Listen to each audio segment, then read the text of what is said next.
మీరేమి వినుచున్నారో జాగ్రత్తగా చూచుకొనుడి అనే మాట ప్రభు మాట్లాడాడు. మీరేం చేస్తున్నారో జాగ్రత్తగా చూసుకోండి. లేదా మీరేమి మాట్లాడుతున్నారో జాగ్రత్తగా చూసుకోండి. మీరు ఎలా ప్రవర్తిస్తున్నారో జాగ్రత్తగా చూసుకోండి. మీ ఆత్మీయ జీవితం, విశ్వాస జీవితం ఎలా ఉందో జాగ్రత్తగా చూసుకోండి. ఇవన్నీ బైబిల్‌లో ఉన్నాయి.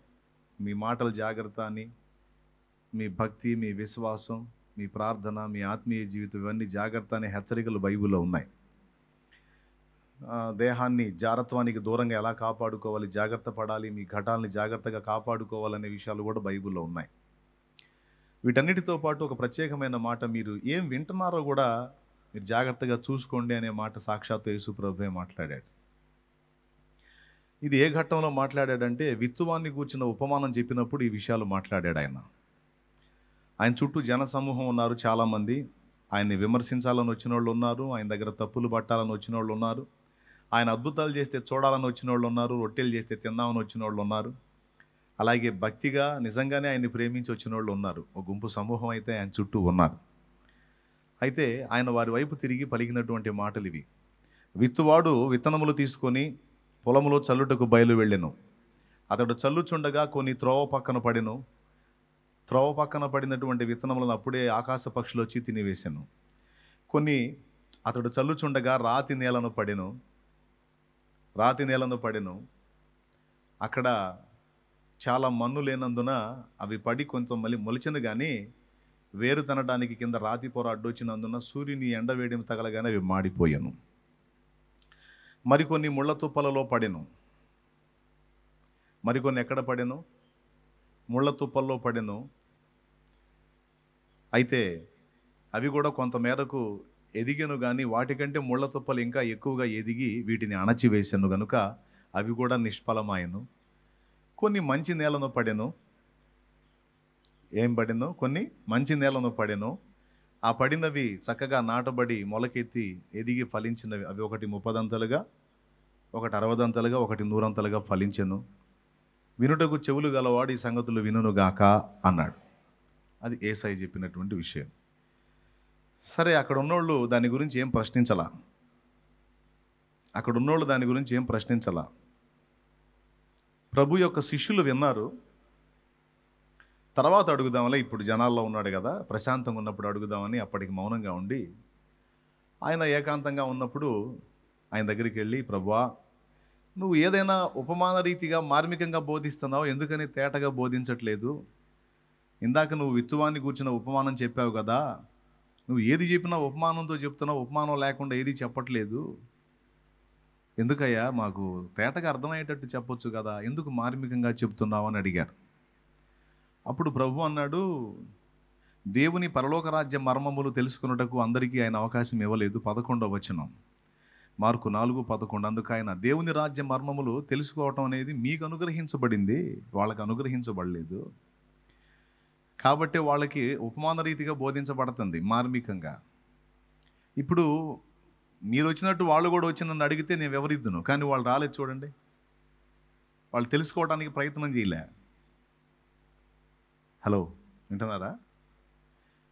ఏదో వినపడింది, విన్నారు, కానీ దాని గురించి ఇంకొంచెం లోతుగా తెలుసుకుందామనే ఆలోచన అన్ని వేల మందిలో ఒకటికి కలగల. కానీ మీరున్నారే, ఇప్పుడు నేను ఏకాంతంలో మీకు దొరికితే వెంటనే నా దగ్గరకు వచ్చి, ప్రభువా, దాని రహస్యం ఏమిటి అనే మాట మీరు నన్ను అడిగారు.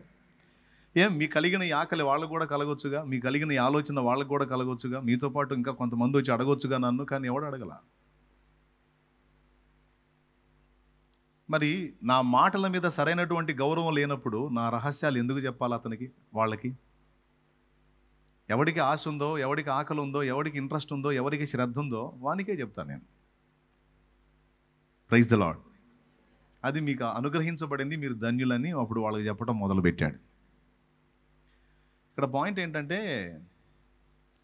యేసు ప్రభువుని గురించి ఇప్పుడు కూర్చున్న మీ అందరికీ ఒకే అభిప్రాయం లేదు. ఆయన్ని కూర్చున్న అవగాహన అందరికీ ఒకే విధంగా లేదు. ఇప్పుడు ఇక్కడ కూర్చున్న వాళ్ళు కానీ, శుక్రవారం వచ్చేవాళ్ళు కానీ, ఆదివారం వచ్చేవాళ్ళు కానీ, ఆన్లైన్కి వచ్చేవాళ్ళు కానీ చాలామంది ఉంటారు. వేల కొద్ది ప్రజలు ఉంటారు.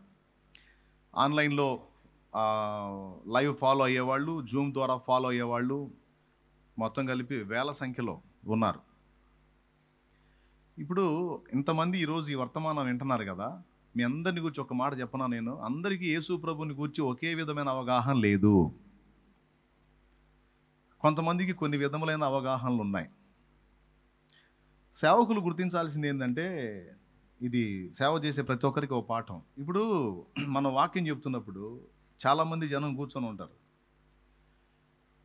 మనం కలిపి అందరికీ వాక్యం చెప్తాం. ఇప్పుడు నేను మీ అందరికీ కలిపి వాక్యం చెప్తున్నా. కూర్చుని వినేవాళ్ళు అందరి మైండ్లో ఒకే రకంగా ఉండవు. ఒక్కొక్కళ్ళు ఒక్కో టైపులో ఉంటారు మనసులు. ఇక్కడ గమనించాల్సిన విషయం ఏంటంటే, విశ్వాసుల్లో 2 వర్గాలు ఉంటారు. ఒకటి సీనియర్సు, 2 జూనియర్సు.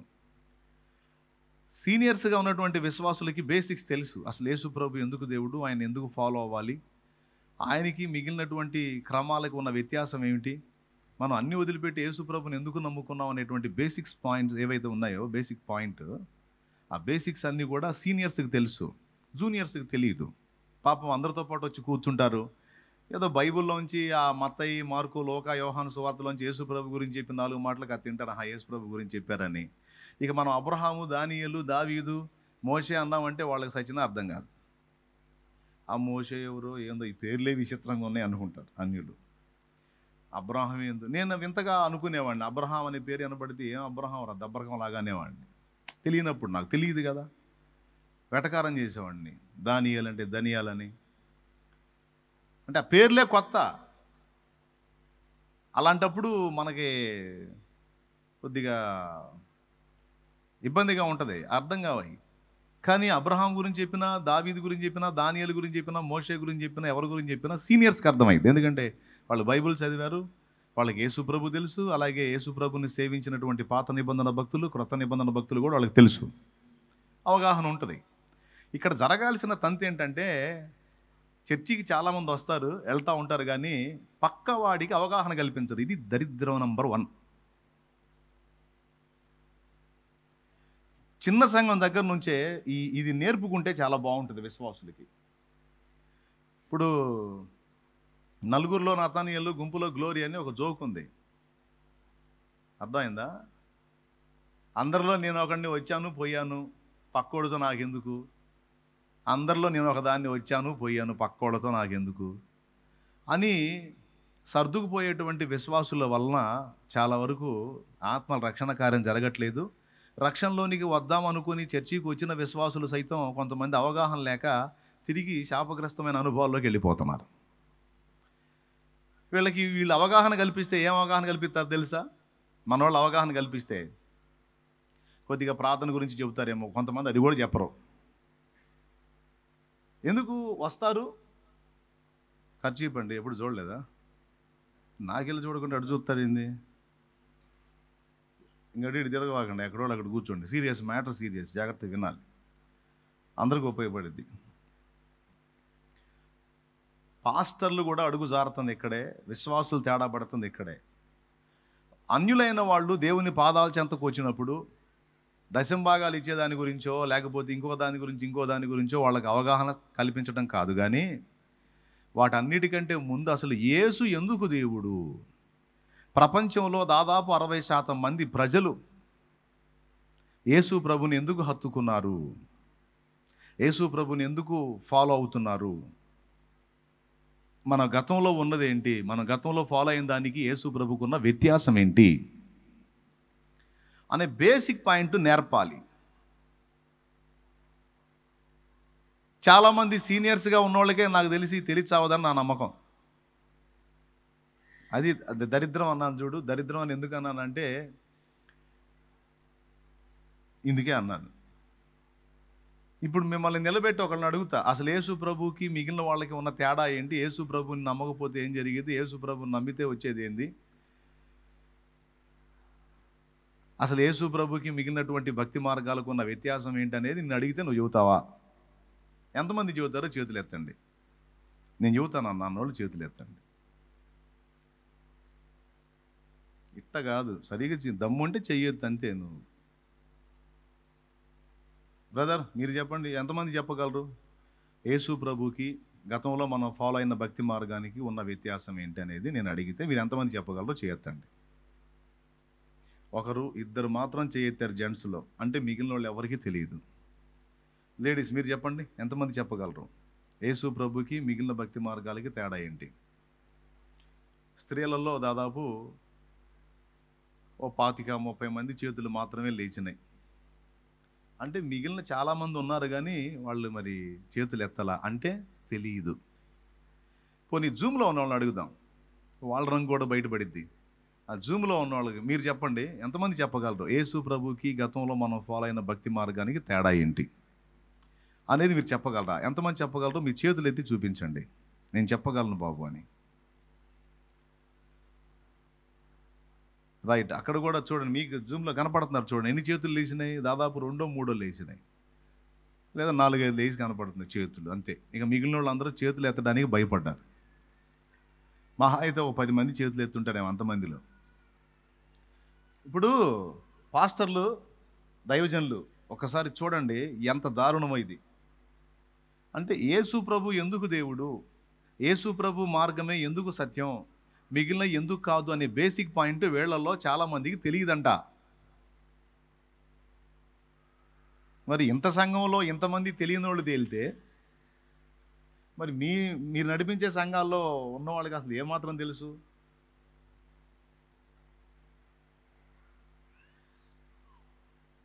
దారుణం కదా. సరే, నాకు తెలుసు నేను చెప్తాను అన్న వాళ్ళు చేతులు ఎత్తండి.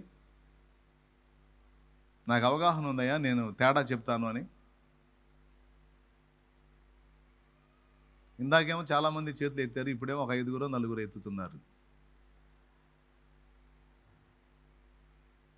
ఇప్పుడు మీరందరూ ఎవరంటే చేతులు ఎత్తని వాళ్ళందరూ, నేను దాదాపు సంవత్సరం పైబడి నేను యేసు ప్రభువుని వెంబడిస్తున్నాను అన్నోళ్ళు చేతులు ఎత్తండి. నేను యేసయ్యను నమ్ముకొని సంవత్సరం దాటిపోయింది అన్నయ్య అన్నోళ్ళు చేతులు ఎత్తండి. 1 ఇయర్ దాటింది, రైట్, దించండి. ఒక 6 నెలలు అయింది అన్నయ్య నేను ప్రభువుని తెలుసుకుని అన్నోళ్ళు చేతులు ఎత్తండి. అంతేనా? రైట్. సంవత్సరం పైబడి అంటే 2 ఏళ్ళు, 3 ఏళ్ళు, 4 ఏళ్ళు, 5 ఏళ్ళు, 10 ఏళ్ళు, ఇక ఆ పైన ఎంతైనా కానీ నేను నమ్ముకొని ఇంతకాలం అయింది అన్నోళ్ళు చేతులు ఎత్తండి. పైన 1 ఇయర్ పైన అంటే అందరూ సంవత్సరాలు అయిపోయింది దేవుడిని నమ్ముకొని, కానీ బేసిక్ పాయింట్ తెలియదు. ఇదిగో త్రోవ పక్కన విత్తబడిన వారంటే మీరే. త్రోవ పక్కన విత్తబడిన వారంటే మీరే.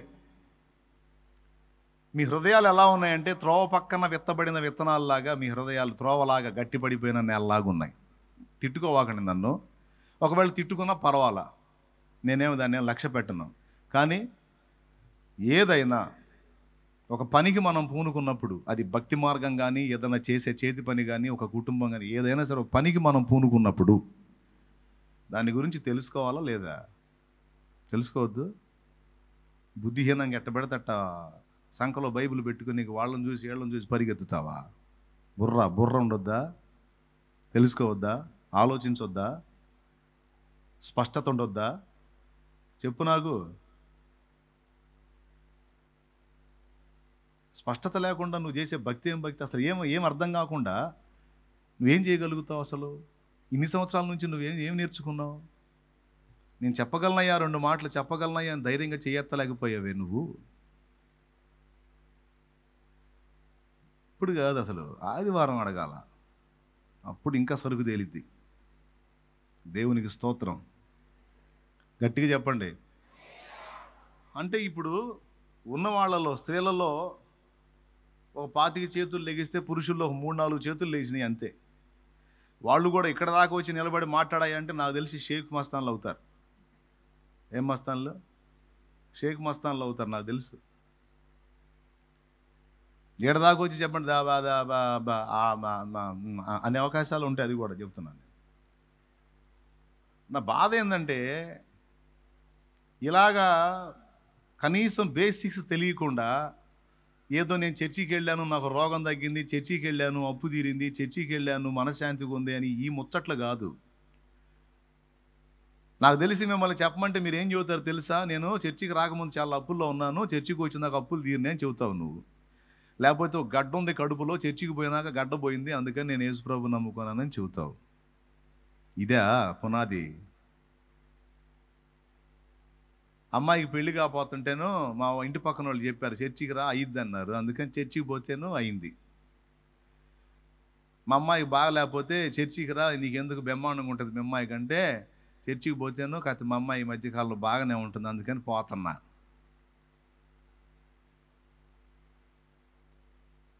ఇయ్యగా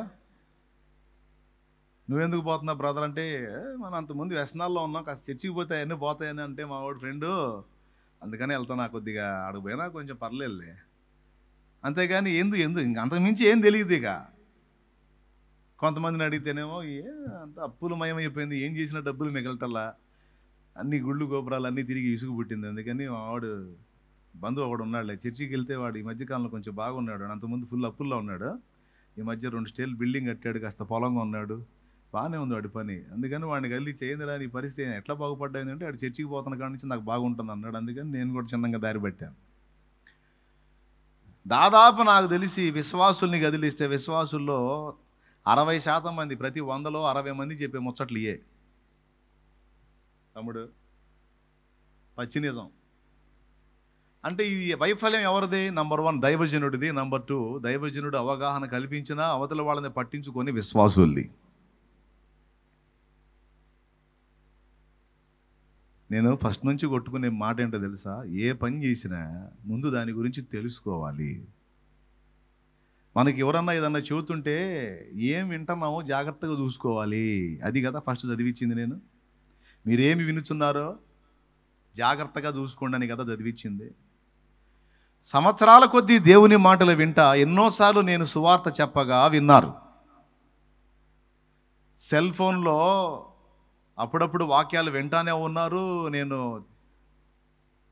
అన్ని మతాలకు కంపేర్ చేసి యేసు ప్రభుకి వాళ్ళకున్న వ్యత్యాసం ఏంటనే విషయాన్ని ఎన్నిసార్లు చెప్పానో. మళ్ళీ చెప్పాలంటే నాకు మనసు రావట్లే, ఎందుకంటే అన్నిసార్లు చెప్పా. కానీ ఈరోజు ఒక ప్రశ్న ఇస్తే ఆన్సర్ లేదు మీ దగ్గర. అంటే మీరేం వింటున్నారో జాగ్రత్తగా చూసుకోవటల్లా. త్రోవలాగా మీ హృదయం గట్టిపడిపోయింది ఒకటి. రెండవది, పనులు చేస్తున్నారు కానీ క్లారిటీ లేదు. ఎప్పుడైనా గుర్తుపెట్టుకో, నువ్వు బాగుపడాలి అనుకుంటే జీవితంలో, భక్తిలోనైనా జీవనంలోనైనా పైకి రావాలి అని నీకుంటే, నీ మైండ్ ఒక విషయంలో చాలా జాగ్రత్తగా ఉండాలి. ఏంటో తెలుసా? నువ్వు ఏ పనికి పూనుకున్నా దాని విషయంలో నీకు క్లారిటీ ఉండాలి, సరైన అవగాహన ఉండాలి. ఏ పనికి పూనుకున్నా సరే దాని విషయం స్పష్టంగా తెలుసుకునే మనసు నీకు ఉండాలి. ఏం చేద్దాం, కొంతమందికి అట్లాంటి మైండ్ ఉండి సావదు, చెప్పినా ఎక్కదు. పొలం వేద్దాం అనుకున్నావు, ఈ ఏడు పంట వేద్దాం అనుకున్నావు. పక్క పొలాల వాళ్ళని చూసి వాడు మిర్చి వేస్తే నేను మిర్చి, వాడు పత్తి వేస్తే నేను పత్తి అని వేసామనుకో, పక్కోడిని చూసి నువ్వు ఫాలో అయ్యావు. వాడు నాటాడు, నువ్వు కూడా నాటుతావు. వాడు మధ్యలో దున్నాడు, నువ్వు కూడా దున్నుతావు. వాడు మందు కొడుతున్నాడు, అడుగుతావు ఏం మందు అంటావు. వాడు కొడతాడు, నువ్వు కొడతావు. ఇక నీదంటూ ఏ పరిశీలన లేదు, పరిశోధన లేదు. నీకంటూ ఈ పొలంలో, ఈ నేలలో ఏదేస్తే పండిద్ది, ఏ దిగుబడి ఎలా ఉంటుంది, సంవత్సరాంతానికి దేని రేటు ఎలాగొచ్చిద్ది, ఇందులో వాడేసాడు పత్తి, ఇంకొకటి వేసాడు మిర్చి, నేను ఏదేస్తే లాభసాటిగా ఉంటుంది, అసలు దీని గురించిన మూలం ఏంటి, ఈ నేల తీసుకెళ్ళి పరిశీలన చేపిస్తే ఇందులో ఏ మొక్క వేస్తే బాగా ఎక్కువ వచ్చిద్ది, దీనిలో ఏ తెగులు సోకే అవకాశం ఉంటుంది. పెద్దోడా తెలుసుకోవాలిగా పెద్దోడా. పక్కోడి పొలమేమో ఒరిజినల్ నల్లరేగడి, నీ దానిలోనేమో కాస్త సౌటి కర కలిసింది, చౌటి నేల. వాడేసింది పంట నీకు సెట్ కాదు, మరి నిద్ర మొహం వేసుకుని నువ్వు అదే వేస్తావు. మరి ఎట్ట బాగుపడతావు నువ్వు? చివరికి వాడేమో కాస్త డబ్బులు తెచ్చుకుంటే నువ్వే అప్పు తేలుతావు. ఇంటికి వచ్చి ఎరువు మొఖం వేసుకొని కూర్చుంటావు, నెత్తిన గుడ్డ వేసుకొని కూర్చుంటావు. ఏమయ్యా ఏంది, ఎంత వచ్చినాయి అసల్లో కూడా పోయింది అన్నట్టు. ఏడంతా కష్టపడి పని చేసినా కూడా ఏంది నష్టం ఏంటంటే, ఏం చేద్దాం, మన దరిద్రం, మన కర్మ, మన పెండాకూడు అంటాడు. దరిద్రం కర్మ పెండాకూడు కాదు. అవతలి వాడి పొలం ఏంది, నా పొలం ఏంది, వాడి భూమి ఏంది, నా భూమి ఏంది, వాడికి ఉన్న సౌకర్యం ఏంది, నాకు ఉన్న సౌకర్యం ఏంటి. పరిశీలన అనేది అంటారండి, దాన్ని పరిశోధన అంటారండి. వ్యాపారం చేసింది అంతే పెద్దోడా. నిద్ర మొహం వేసుకొని ఆడు చేశాడు, నేను చేశాను, ఆడు తీసుకొచ్చి పెట్టాడు, నేను కూడా పెడతాను, వాడికి వచ్చింది గొప్ప నాకు కూడా వచ్చిందని చెయ్యకూడదు. బతుకు పాఠం, జీవిత పాఠం చెబుతున్నాను నేను. ఏమన్నా అర్థమవుతుందా ఇదన్నా, లేకపోతే ఇది కూడా బుస్సేనా? ఏమో వినేటప్పుడు బాగానే పెడుతున్నారు మొగలు తెగింటున్నట్టు, కానీ ఏం చేద్దాం, అడిగితే నా గాలి తీస్తున్నారు. ఏమర్థమైంది అంటే, నీకు ఏమర్థమైంది, బ్రహ్మాండంగా చెప్పావు, బాగానే ఉంది, ఇంకేంది మరి. అది ఏమర్థమైందంటే అసలుకి మామూలుగా అసలు నేను ఆడికి పోయినా నాకు అర్థం కాదు, ఇక్కడ అర్థమైంది. ఏమర్థమైందంటే అసలు ఇక నువ్వు మాట్లాడుతుంటే మామూలుగా ఉందా, ఏమర్థమైందని అడిగితే ఇంకేమేం చెప్పేది నేను అసలు మామూలుగా లేదా. అసలు మొక్క మాత్రం చెప్పరు. ఎందుకు ఎక్కలా? ఎందుకు ఎక్కలా? పరిశోధన లేదు. అసలు వీడు ఏం చెబుతున్నాడు, వీడి స్వాప్ ఏంది, వీడు గంటన్నర మాట్లాడాడు, వీడి స్వాప్ ఏంది అనేది కనీసం మైండ్ పెట్టాలి కదా. ఇప్పుడు నేను చెప్పే వేస్ట్ మాటలు అవసరమైనయా? భక్తికే కాదు బతుక్కి కూడా అవసరమైనవి అని చెప్తున్నాగా. నేనైతే అట్ట చేయనండి. వాడు వేసాడు, నేను కూడా అదే వేస్తానని నేను వేయను. వాడు పత్తి వేసాడు, నా పొలంలో కూడా పత్తి వేస్తా, నేను వేయను. కాస్త మట్టి తీసుకెళ్ళి పరిశోధన చేపిస్తా. ఈ నెలలో ఏది వేస్తే దిగుబడి వచ్చిందో చూస్తా. వాడికి నీటి సౌకర్యం ఉందా, లేదు. నా పొలంలో బోర్ వేస్తే నీళ్లు పడే ఛాన్స్ ఉందా, ఓకే, నీళ్లు పడిద్దా పడదా టెస్ట్ చేస్తా. నీళ్లు పడే ఛాన్స్ ఉందా, బోర్ వేపిస్తా. ఇయర్లీ ఒక సంవత్సరానికి ఒక పంట వాడేస్తాడు, నేను సంవత్సరానికి 3 పంటలు వేయడానికి నాకు ఎలా అనుకూలంగా ఉంటుందో వెతుక్కుంటా. ఈ నేల సత్తా ఏంటనేది తెలుసుకుంటా, దానిలో ఏ మొక్క సెట్ అయిద్దో తెలుసుకుంటా. అవతలోడు పత్తి వేసాడు, అవతలోడు మిర్చి వేసాడు, నేను అవసరం ఉల్లిపాయ వేస్తా. వాడు పత్తి వేసాడు, నేను పత్తి వేయను, వాడు మిర్చి వేసాడు, నేను మిర్చి వేయను, ఉల్లిపాయ వేస్తా. అవసరం అయితే పెద్ద ఉల్లి వేస్తా. దానికి ఎలా సస్యరక్షణ చర్యలు చేయాలో చేస్తా, కష్టపడతా.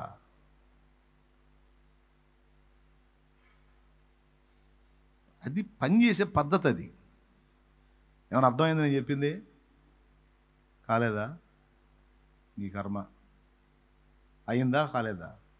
నువ్వు వ్యాపారం చేసిన, ఆఖరికి స్టడీ చేసిన, చదువుకునే విషయంలో కూడా నలుగురు ఏది తీసుకుంటే నేను కూడా అదే తీసుకుంటాను అనొద్దు. బెటర్, ఇంకా బెస్ట్గా నేనేం చేయగలను. దేవుని వాక్యం వినేటప్పుడు కూడా ఇదొక పనిగా వచ్చావు నువ్వు. ఇప్పుడు ఇంటికాడ చాలా పనులు ఉన్నాయి, అన్నీ పక్కన పెట్టి ఛార్జీలకి డబ్బులు పెట్టుకొని గాడి చాకిరి చేసి వచ్చేవాడికి. మరి ఇంత కష్టపడి వచ్చినప్పుడు ఆ చెప్పే 4 ముక్కలు అసలు ఏం చెబుతున్నాడు అనే దాని మీద దృష్టి పెట్టాలి కదా. నేను చెబుతుంది అది. అంటే ఈరోజు సంగతి కాదు, ఎప్పుడు వచ్చినా నువ్వు దేవుని పాదాల దగ్గరికి ఎప్పుడు వెళ్ళినా అసలు దేవుని వాక్యం ఏం చెబుతుంది. అసలు నేను యేసుప్రభు నమ్ముకున్నాను, ఇంతకు యేసుప్రభు గొప్పతనం ఏంది? అంతకుముందు చాలామంది విగ్రహారాధనలో ఉన్నారు, వేరే వేరే భక్తి మార్గాల్లో ఉన్నారు, వాటన్నిటి వదిలిపెట్టి ఇటు ఎందుకు వస్తున్నారు? వాళ్ళ దగ్గర లేనిది ఏమిటి, యేసుప్రభు దగ్గర ఉన్నదేంటి?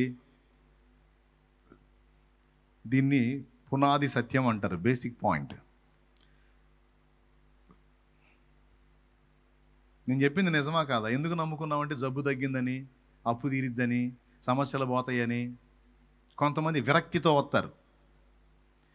విగ్రహారాధనలో ఉన్నప్పుడు వాళ్ళ కుటుంబంలో ఎవరో ఒకళ్ళు పోతారు, చనిపోతారు అనుకో, ఆ చనిపోయారన్న విరక్తితో వస్తారు. నేను మొక్కనాటికి ఏం చేశారు నాకు, నా బిడ్డ ఇదైపోయింది, లేదా నా భర్త పోయాడు, నా భార్య పోయింది అని విరక్తితో వచ్చేవాళ్ళు విరక్తి భక్తులు అనమాట.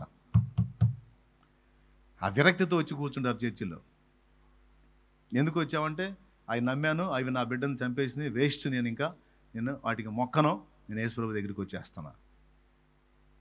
ఇక సంవత్సరమైనా సరే డైలాగ్ అదే, కక్షతో, వాటి మీద కక్షతో వచ్చి కూర్చుంటారు. కాదా? లేరా? విరక్తి భక్తులు కొంతమంది, సమస్యల నుంచి పరిష్కారాన్ని వెతుక్కునే భక్తులు కొంతమంది. పిల్లలు పుట్టలేదు, అన్ని తిరిగామండి, గుళ్ళు గోపురాలు అన్నీ తిరిగాం, పుట్టలేదండి, చర్చికి వస్తే పుడతారు అన్నారండి, అందుకని ఈ మధ్యకాలంలో వస్తున్నామండి. తండ్రి సన్నిధి పరిచర్యలో ఒక పద్ధతి ఏమిటంటే, అందరూ పాస్టర్స్ చాలామంది ఉన్నారు కాబట్టి అందరికీ ఉపయోగపడుతుందని చెప్తున్నా. ప్రతి వ్యక్తికి యేసు ప్రభు యొక్క దేవత్వాన్ని గురించి, ఆయన చేసినటువంటి కార్యాలను గురించి ఆయన మాత్రమే ఎందుకు రక్షకుడు అయ్యాడు, మిగిలిన వాళ్ళు ఎందుకు రక్షకులు కాలేదు అనే విషయాన్ని గురించి పర్సన్ టు పర్సన్కి అవగాహన కల్పించాలి. ఆ అవగాహన అనేది ఒక వ్యక్తికి ఏర్పడితే వాడికి అడవిలో వేసినా సరే వాడు చెడిపోడిగా. సబ్జెక్ట్ అర్థం కావాలి, బేసిక్స్ అర్థం కావాలి. అర్థం అయితే వదలడిక. అర్థం కాకుండా రోగం తగ్గితే దేవుడని వచ్చాడు అనుకో, మళ్ళా రోగం వచ్చిందంటే అడ్రస్ ఉండడు. తమ్ముడా, అవునా కాదా? రోగం తగ్గింది కాబట్టి హల్లెలూయా హల్లెలూయా అన్నాడు అనుకో, మళ్ళీ ఇంకా డబల్ రోగం వచ్చింది అనుకో, ఇక ఆ మధ్యలో కనపడ్డా ఏందో చర్చికి పోయినా వచ్చింది కానీ నాకు నేను రాలేపు అంటాడు. అప్పు తీరింది అని ఒకడు దేవుణ్ణి నమ్ముకుంటే మళ్ళీ అప్పు అయిందంటే వాడు కనపడ్డం. ఎందుకంటే అప్పు బేసిక్ వాడికి, జబ్బు బేసిక్ ఇంకొకటికి. చర్చికి వస్తే బిడ్డ పుడతారు అని అనుకున్నాను కాబట్టి వచ్చాను బిడ్డ పుట్టింది, ఓకే. ఆ పుట్టిన బిడ్డకి ఏమన్నా అయిందంటే మళ్ళీ కనపడరు. ఇక ఏం చేశాడు యేసు ప్రభు? ఆయన దగ్గరికి వస్తే బిడ్డని ఇచ్చాడు, తీసుకున్నాడు, ఇంకేముంది నాకు, నేను రాలేపో అంటారు. ఇప్పుడు పునాది ఇదేనా? వాటి కోసమే యేసు ప్రభుని వెంబడించాలా? అదే బేసిక్కా? మీరు చెప్పండి. అదే మన పునాదే?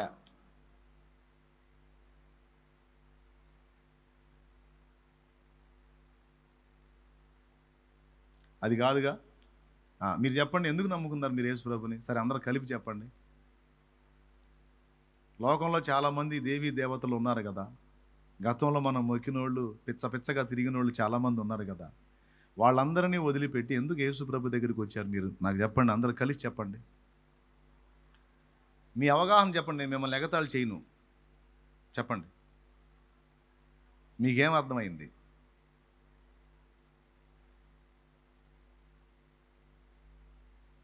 మీకు దండం పెడతానండి, నోరు తెరిచి చెప్పండి. ఎందుకు వచ్చి కాళ్ళు పట్టుకోమంటారా? మరి చెప్పరే, నోరు తెరిచి చెప్పండి, పర్లేదు చెప్పండి.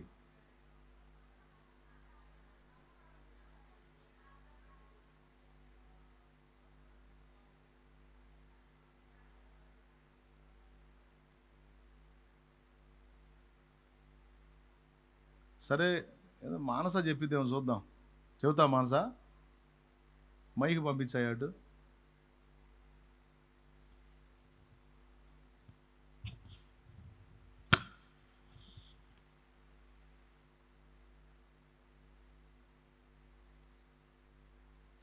పరమతాన్ని దూషించకుండా చెప్పమ్మా, ఏం చెబుతావో చెప్పు. ఆ అమ్మాయి ఎందుకు నమ్ముకుందో చూద్దామండి. తన అవగాహన ఏం చెప్పిద్దో విందాం. అందరికీ ప్రైజ్ లో.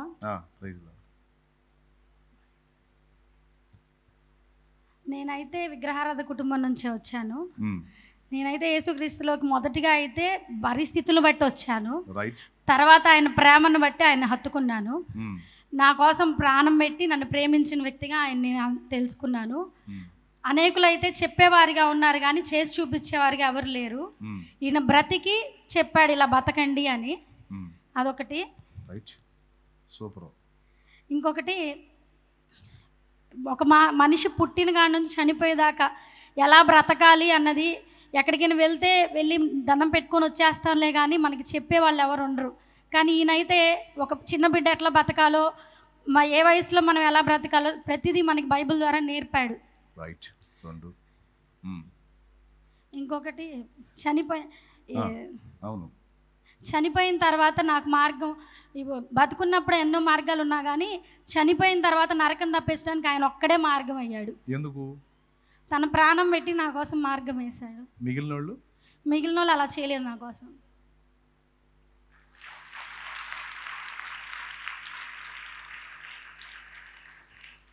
యేసు ప్రభు పాపాన్ని తీసివేయగలడు అంటే ఎలా తీసివేయగలడు?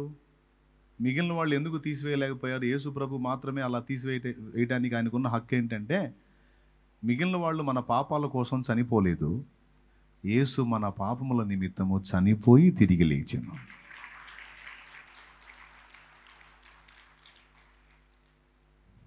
చాలామంది మనం మొక్కినోళ్ళు మహానుభావులు, మహాతల్లులని మనం సేవించిన వాళ్ళని చాలామంది జీవితాల్లో మనకు తెలుసు.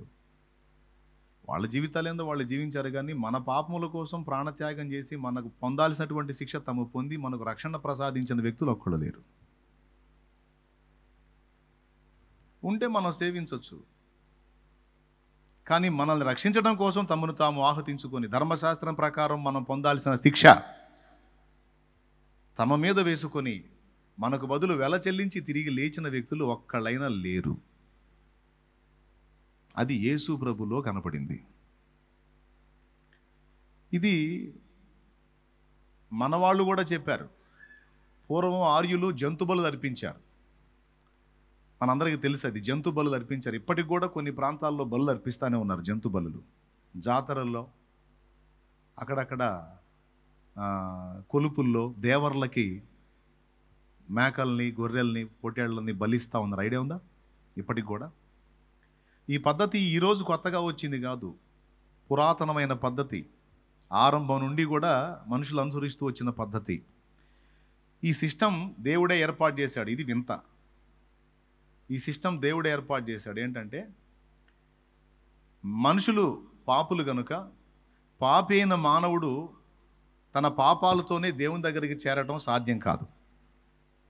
ఇప్పుడు అతడు దేవుని దగ్గరికి వెళ్ళాలి అంటే తన పాపాలు తనకు అడ్డుబండలుగా ఉన్నాయి. అందుకని దేవుడు చూపించిన పందా ఏంటంటే, ఇప్పుడు మేమేం చేసేవాళ్ళం అంటే, అంతకుముందు మేము లోకంలో ఉన్నప్పుడు మేము జాతరలకు వెళ్ళేవాళ్ళం. మా ఫ్యామిలీ మొత్తాన్ని కలిపి ఒక పొట్టేలుని తీసుకుంటాం. మా ఫ్యామిలీ మొత్తాన్ని కలిపి ఒక పొట్టేళ్ళు తీసుకెళ్ళి అక్కడ ఉంచి, ఇదిగో మా అందరి దోషాలు దాని మీద, వాస్తవంగా మా పాపాలకు మేము చావాలి, కానీ మాకు బదులు, మా కుటుంబానికి బదులు ఇదిగో ఒక పొట్టేల్ని నీకు బలిగా, అంటే ఏంటి, మాకు బదులు ఇది అని దాని రక్తంతో ఆ దేవరిని సమీపించేవాళ్ళం మేము. ఇప్పుడు యేసు ప్రభు గొప్పతనం ఏంటంటే, మా కుటుంబ పాపాల కోసం ఒక గొర్రెపిల్ల బలైనట్టు ఈ లోకం అనే కుటుంబం పాపాల కోసం మన లోకములో ఉన్న మనందరం కూడా ఒక ఫ్యామిలీ.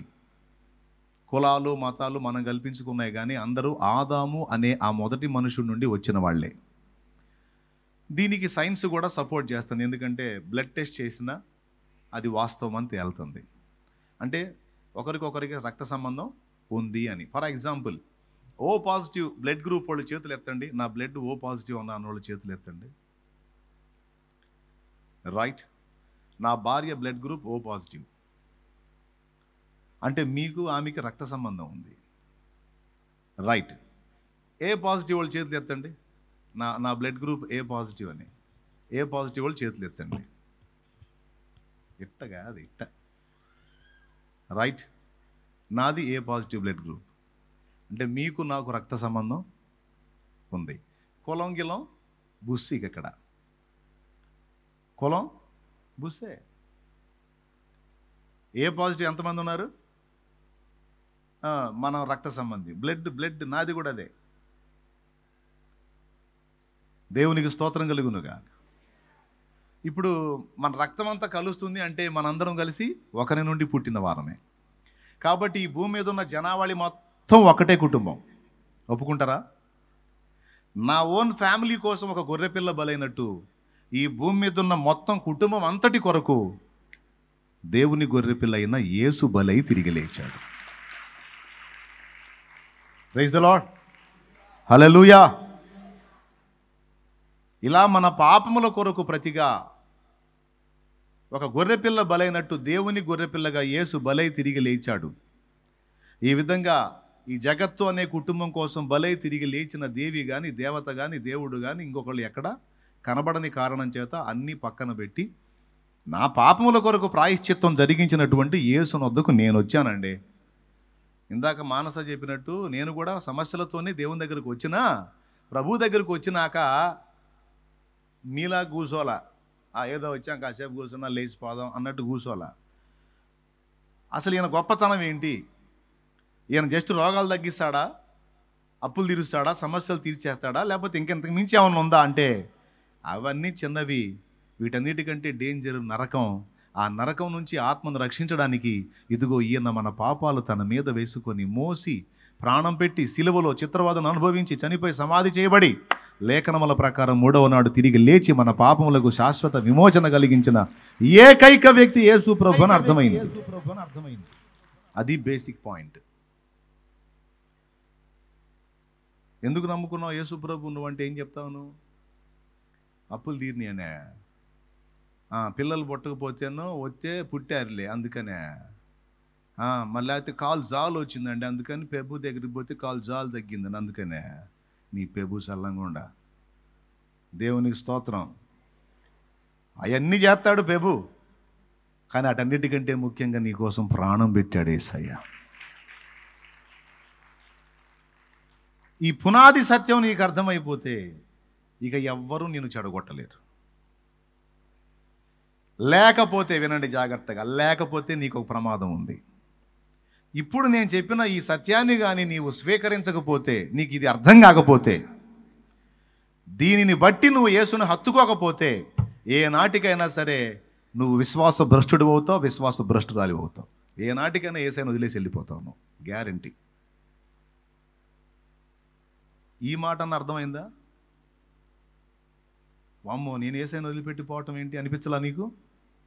ఎందుకో తెలుసా? అసలు ఆయన నీ కోసం ఏం చేశాడో, ఆయన గొప్పతనం ఏంటో నీకు ఆ విషయంలో స్పష్టత లేనప్పుడు అందరితో పాటు యేసు ఒకడు అనుకుంటావు, కానీ యేసు ఒక్కడు ప్రత్యేకం అనుకోవుగా.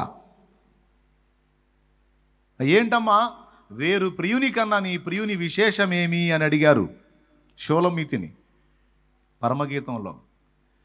అప్పుడు ఆమె చెప్పింది, నా ప్రియుడు ధవళవర్ణుడు రత్నవర్ణుడు 10,000 మందిలో అతి కాంక్షణీయుడు. 10,000 మంది నిలబడితే వాళ్ళందరిలో నా ప్రియుడు నిలబడితే వాళ్ళందరూ వేరు, నా ప్రియుడు వేరు, మీకు తెలుసా అన్నదాన్ని.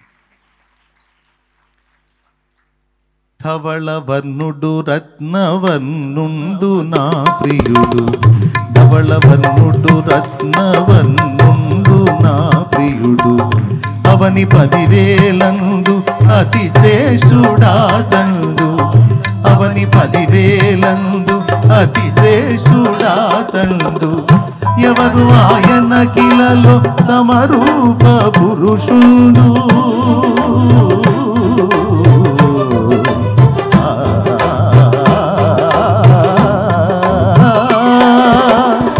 ఎవరు ఆయన కిలలో సమరూప పురుషుడు, అవలీలగానతని గుర్తించగలనమ్మ, అవలీలగానతని గుర్తించగలనమ్మ, ఎంతో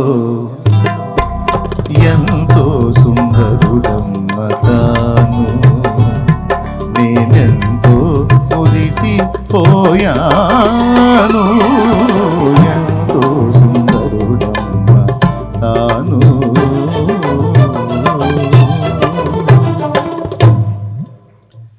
లోకం నిన్ను అడిగిద్ది వేరు ప్రియుని కన్నా నీ ప్రియుని విశేషమేమని. లోకం నిన్ను అడిగితే నువ్వు ఎర్రిముఖం వేసుకొని చూడకూడదు. నువ్వు చెబుతావు గడ్డ తగ్గింది, అట్టయితే మేము పోయిన దగ్గర కూడా తగ్గింది అంటారు. అప్పుడేం చెబుతా చెప్పు? మా బాబా విభూతి ఇస్తే నాకు కూడా తగ్గిందంట, ఏం చెబుతాడు? తగ్గిందా? ఏడైంది, నేను కూడా వస్తానని పోవాల్సి వచ్చింది ఎర్రిముఖం వేసుకొని, అంతే కదా. అప్పులు తీరినాయి, ఫలానా దగ్గరికి పోతే క్షేత్రానికి పోతే నాకు కూడా తీరినాయి అప్పులు అంటాడు, ఏం చెబుతావు? మరే పిల్లలు పుట్టకపోతే అడిగిపోతే పిల్లలు పుట్టారు, అట్టయితే ఫలానా గుడికి పోతే కూడా పిల్లలు పుట్టారు, మరి ఆ సంగతి ఏందంటారు, ఏం చెబుతా? చెప్పక్క ఎట్టక్క ఏక మళ్ళీ బాప్టిజం కూడా పొందావు నువ్వు, మళ్ళా నీకేం తెలియదు చావలా, బాధ కదా అన్నయ్య. కుర్చీల మీద కూర్చుని అన్నయ్య లేదు, ఆలోచించాల్సిన విషయాలే కదా, తెలుసుకోవాలి. సేవకులు సంఘానికి నేర్పాలి ఇవి, లేకపోతే ఖచ్చితంగా ఈరోజు నీ దగ్గర బాగా వెంబడించే భక్తి పనులు రేపు విశ్వాస భ్రష్టులై ఫలానా ఆయన దగ్గరికి వెళ్ళారు, ఆయన నాకు ఇట్లా దిక్కుమాలను ఇది చేశాడు, చివరికి నేను అసలు తెలుసుకున్నాను, ఇప్పుడు యేసుప్రభుని వదిలేసి మన దానిలో కలిశానని మళ్ళీ నీ మీద చెబుతారు. ఎందుకు? పునాది నేర్పనప్పుడు ఇల్లు కూలిపోయిద్ది. పునాది లేని ఇల్లు ఉంటుందా? ఇప్పుడు చెప్పండి, ఏంది యేసు ప్రభుకి మిగిలిన వాళ్ళకి తేడా? నోరు తెరిచి పెళ్లి చూపులు కాదు, సిగ్గుపడవాకండి. నోరు తెరిచి చెప్పండి, ఏం చేశాడు? ప్రాణం తీశాడా? ఇంతసేపు వాక్యం చెప్పి ఒక ఆమెని బాప్తీసం తొట్టులో దించితే నీళ్ళల్లో దిగి బాప్తీసం ఇవ్వేటప్పుడు అడిగా, ఏం చేశాడు యేసుప్రభు నీ కోసం అంటే ప్రాణం తీశాడు అంది. ప్రాణం తీసేది పిచ్చిదానా? ప్రాణం పెట్టాడు కదంటే అదేలే ప్రాణం తీసుకున్నాడులే, మన కోసం ప్రాణం తీసుకున్నాడు, ప్రాణం తీసుకున్నాడులే, బాప్తీసం అంతే చెబుతారా ప్రాణం తీశాడని? ఇంటి పక్క వాళ్ళు ప్రాణం తీశారు, చర్చికి పో అని ప్రాణం తీస్తే పోయానని చెబుతా? ఘంటాపదం గట్టిగా చెప్పండి అందరూ కలిసి, ఏం చేశాడు? అది ఇంకొకళ్ళు ఎవరన్నా చేశారా? గడ్డ తగ్గొచ్చు, అప్పు తీరవచ్చు, బిడ్డ పుట్టవచ్చు, ఇంకేమైనా కార్యాలు జరగవచ్చు మిగిలిన చోట్ల, కానీ నీ ఆత్మను నిత్య జీవానికి చేర్చడానికి, నిత్యము మండే నరకం నుంచి నీ ఆత్మను కాపాడటానికి నీ కోసం ప్రాణం పెట్టి తిరిగి లేచిన వాడు మాత్రం ప్రభు అయిన యేసుక్రీస్తు ఒక్కడే.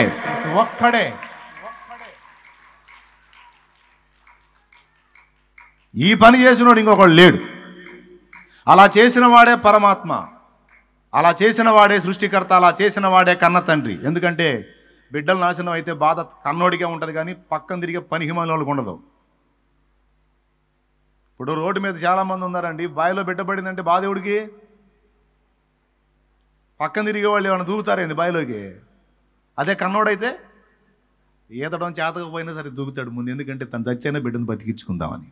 అలా మన కోసం చచ్చి మనల్ని బతికించిన వాడు యేసు.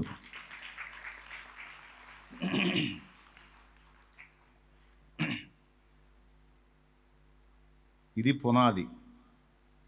ఎందుకని మీకు ఎక్కలా ఇది ఈ మాట ఎందుకని గుర్తురాలా? ఇందాక మీకు కొంపదీసేమో నాకు తెలుసు అంటే లేపుతాడేమో, మళ్ళీ చెప్పు ఏం తెలుసు నీకు అంటాడేమో, ఆ అమ్మాయిని బలి చేసినట్టు నన్ను కూడా నేను బలి అయిపోతాను. మరి ఈరోజు సంఘంలో నా ముందే చెప్పలేని దానివి, చెప్పలేని వాడివి, రేపు సభ్య సమాజం అడిగితే ఏం చెబుతా? చెప్పాలి, ధైర్యంగా చెప్పాలి. ఈ విధంగా విషయాలను తీసుకోవాలి. ఏ పని చేసినా స్పష్టత అనే దాన్ని మిస్ కాకూడదు. ఏ పనికి పూనుకున్నా దాని గురించి సమగ్రంగా తెలుసుకోవడానికి ప్రయత్నం చేయాలి. అది దేవుడి గురించి అయినా, చదువైనా, ఈ జాబ్ విషయమైనా, లేకపోతే పొలం పంట అయినా, ఒక వ్యాపార ప్రయత్నమైనా, నువ్వు ఏది చేస్తున్నా కొంచెం నిదానించి కూలంకషంగా దాన్ని పరిశీలించి తెలుసుకోవటం అనేది అవసరం. చివరికి సేవ చేసే సేవకుడైనా తను చేసే పని ఎంతవరకు ఫలభరితంగా ఉంది, అది ఎంతవరకు సక్సెస్ఫుల్ అవుతుంది, దానిలో లాభ నష్టాల సంగతి ఏమిటి, ఏ విధంగా చేస్తే నేను ఇంకా ఫలభరితంగా చేయగలుగుతాననే పరిశీలన ఉండాలి. నువ్వు ఎవరు ఏ ఫీల్డ్ ఎంచుకున్నా సరే దానిలో పరిపూర్ణత ఎలా సాధించాలి అనే పరిశీలన, ఆచితూచి అడుగులేసే తత్వం అనేది ఉండాలి. ప్రసంగం చేశావు,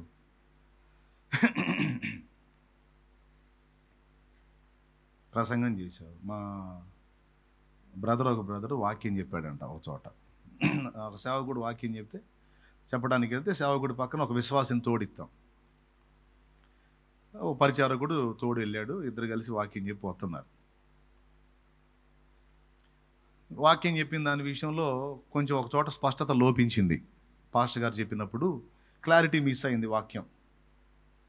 వెనక కూర్చున్న పరిచారకుడు, అయ్యా వాక్యం క్లియర్గా అర్థమైందని పాస్టర్ గారు అడుగుతాడేమో, ఫలానా దగ్గర తేడా పడింది, వినేవాడికి అక్కడ కన్ఫ్యూజ్గా ఉంది, క్లారిటీ లేదు, అర్థం కాలేదు అని చెబుదామని వెనక కూర్చున్నాడు కాసుకున్నాడు. ఎంతకీ అడగడే పాస్టర్ గారు. చివరికి ఈడే ఉండబట్టలేక పరిచారకుడు, అన్న ఇందాక వాక్యం చెప్పావు కదా, ఆ వాక్యం చెప్పినప్పుడు ఫస్ట్ పాయింట్ పర్వాలేదు, రెండో పాయింట్లో కొంచెం చెప్పావు కానీ అది కన్ఫ్యూజ్గా ఉందన్న, అది కొంచెం అర్థం కాలేదు, నాకే అర్థం కాలేదంటే కూర్చున్న విశ్వాసులకి అర్థం కాదు కదా, ఇబ్బంది పడతారు కదా, అలాంటివి కొంచెం సరి చేసుకున్నా అన్నాడంట. అది కొంచెం చూసుకున్నా అన్నాడు. అప్పుడు వెంటనే పాస్టర్ గారు ఏమన్నాడు తెలుసా? మన వాక్యం చెప్పేటప్పుడు ఏమని ప్రార్థన చేశాం? పరిశుద్ధాత్మ దేవా నువ్వే మాట్లాడని ప్రార్థన చేసావా లేదా? ప్రార్థన చేశాం. మరి ప్రార్థన చేసినప్పుడు మాట్లాడింది ఎవరు? పరిశుద్ధాత్మ. మరి పరిశుద్ధాత్మకు విమర్శ చేస్తావు నువ్వు? నోరు మూసుకొని కూర్చో అన్నాడు. అయ్యగారులు వింటున్నారా? అంటే దాని అర్థం ఏంది? పాస్టర్ గారు? దాని అర్థం ఏంది అంటే ప్రార్థన చేసుకొని పరిశుద్ధాత్మ సహాయం అడిగితే పరిశుద్ధాత్మ మాట్లాడేస్తాడు, ఇంకా మందేం లేదు అని అంటే, మరి అట్లయితే పరిశుద్ధాత్మ కన్ఫ్యూజ్కి కర్త అవుతాడా? పరిశుద్ధాత్మ అస్పష్టంగా బోధిస్తాడా? అర్థం కాని గందరగోళం బోధిస్తాడా? సాలు మూల లేకుండా బోధిస్తాడా? పరిశుద్ధాత్మ బోధిస్తే ఒక పద్ధతి ఉంటుందా? ఓ పద్ధతి నేర్పుతాడు కదండి, ఓ పద్ధతిని అనుసరించి కదా బోధ. మరి అదే నిజమైతే, దైవజనులకు చెప్తున్నాలే, మరి అదే నిజమైతే వారు తేటగా బోధించినందున అనేకులు విశ్వసించరని ఉందే అపోస్తుల కార్యంలో. బోధించేటప్పుడు తేటగా బోధిస్తే వినేవాళ్ళు అందరికీ అర్థమైద్ది. సాలు మూల లేకుండా బోధిస్తే పిచ్చెక్కిద్ది. సో ఆయన ఎప్పుడు ఆపుతాడు, ఏం అర్థమై సావట్లా, సాగు కొడుతున్నాడు అనిపించదా? చెప్పండి, మీరు చెప్పండి, అనిపించిందే లేదా? ఇంతకు మీకు అర్థమవుతుందా నేను చెప్పేది? లేదమ్మా ఇప్పుడు నువ్వు ఎట్ట చెప్పేవి అట్టనే ఉందన్న నువ్వు చెబుతుంటే కూడా అంటారా? పొరపాటును కూడా అట్ట చెప్పను నేను. దేవునికి స్తోత్రం. నాకు అర్థం కాకపోతే వెతుక్కొని తెలుసుకొని పరిశీలించుకొని ఓ పద్ధతి ప్రకారం మాట్లాడడానికి ఇష్టపడతా. దేవుడు ఆత్మ నన్ను వాడుకుంటాడు, ఏది పడితే అది చెప్పిపోతానని అనను. కష్టపడాలా.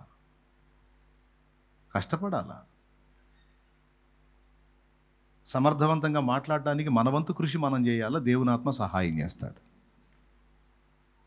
నేనేం కష్టపడను, అడగబోతాను, ఎక్కుతాను, నాకు వచ్చి నేను మాట్లాడతాను, ఆయనే చూసుకుంటాడంటే అదేం పద్ధతి? దేవుడిని శోధించినట్టు కదా. పద్ధతి అది కాదు. అంటే మీకు ఆపాను, దైవజనులకు చెప్తున్నాను. ఏ పని చేసినా అది పాయింట్. వైనం ఉండాలని చెబుతున్నా పెద్దోడా, ఇంకేందేడా? గుడ్డెద్దు పోయి చేలో పడ్డట్టు పద్ధతి పాడు లేకుండా వైనం తైనం లేకుండా ఏ పని చెయ్యకూడదు, అది బోధైనా సరే అని చెబుతున్నా. రాసుకోవాలా, జాగ్రత్త పడాలా ఈ మ్యాటరు. తిమోతికి రాసిన 2 పత్రిక 2వ అధ్యాయం 1వ వచనం చూస్తే, నా కుమారుడు అయిన తిమోతి, క్రీస్తు యేసునందున్న కృపచేత బలవంతుడవు కమ్ము అని రాసుంది. బలవంతుడవు కమ్ము.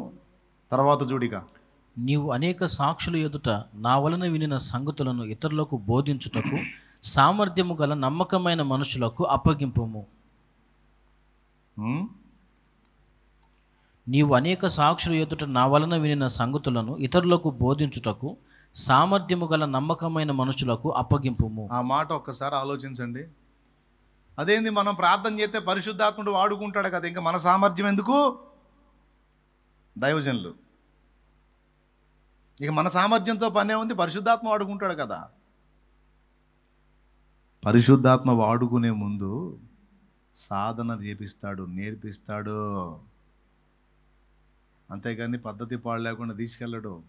అవగాహన కల్పిస్తాడు, భారం ఇస్తాడు. ఎలా చెబితే, ఇప్పుడు ఇక్కడ ఇంతమంది ఉన్నారు,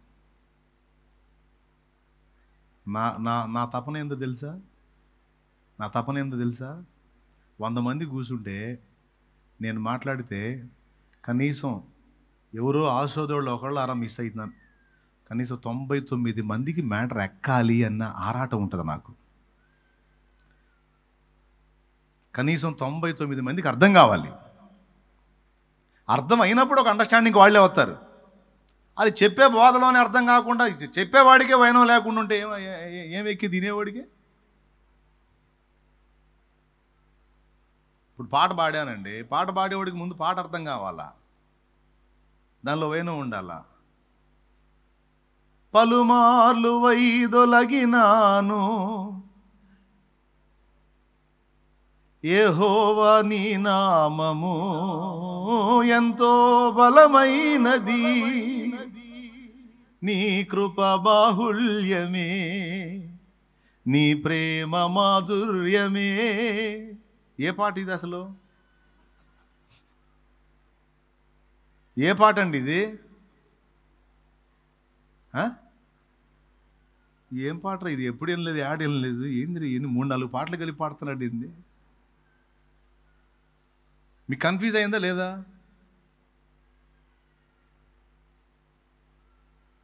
ఏమేం పాటలు అయ్యి? ఇదిగో దేవా నా జీవితం అదొక పాట. యెహోవా నీ నామము ఎంతో బలమైనది ఎంతో అదొక పాట. మూడోది నీ కృప బాహుళ్యమే. ఈ మూడు కలిపి పాడా. కాసేపు మీరు ఇటు చూశారు, ఏంది ఏం పాట ఇదని. అంటే పాడేవాడు ఏం పాడుతున్నాడు వానికి అర్థం ఉండాలి, పద్ధతి ఉండాలి. లేకపోతే వినేవాడికి హింసలాగా ఉంటుంది. బోధ చేసేవాడికి కూడా అంతే. ఏం బోధించాలో సామర్థ్యం సాధించాలి. సామర్థ్యం ఎప్పుడు వచ్చింది? సాధన చేస్తే వచ్చింది సామర్థ్యం. నా వలన వినిన సంగతులు ఇతరులకు కూడా బోధించడానికి సామర్థ్యము నమ్మకత్వము కలిగిన మనుషులకు అప్పగించు అన్నాడు. నమ్మకత్వం ఓకే, సామర్థ్యం ఎట్లా వచ్చిందంటే సాధనతో వస్తుంది సామర్థ్యం. పరిశుద్ధాత్మ సాధన చేపించడు. కాబట్టి అందరూ వింటున్నారా నాయనలారా? రాజీ పడిపోయారా? అన్నా శాలేమన్నా నువ్వు రాన్న వాక్యం చెప్పన్నా అని శాలేమన్నని అడగటం ఏంది? అన్న నువ్వు మాకు డేట్ ఇయ్యి అన్న, మా దగ్గర కూటాలు పెడతాం, డేట్ నీకేం వచ్చింది నువ్వు చెప్పొచ్చుగా. అంటే నువ్వు మాట్లాడేది నేను మాట్లాడేది ఒకటా ఇద్దా ఏంది? నిన్ను నన్ను వాడింది అదే పరిశుద్ధాత్మగా. మీ ఊరి భారం నాకుంటుంది ఏంది? చిలకలూరిపేట భారం నీకేమన్నా ఉందా పాస్టర్ గారు?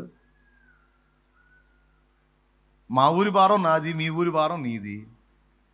మా ఊర్లో నన్ను ఆడుకుంటున్న దేవుడు మీ ఊర్లో నిన్ను ఎందుకు ఆడుకోడు? సోమరిపోతు అయ్యా, అది పాయింట్ ఇక్కడ. కష్టపడట్లా, అది కష్టపడి దేవుణ్ణి కలుసుకోవాలి, విషయ సేకరణ జరిగించాలి, లేఖనాన్ని ధ్యానించాలి. శాలేం రాజు అనేవాడు ఏవే విషయాలు చెప్పగలడు అవన్నీ నువ్వు సేకరించి మాట్లాడు.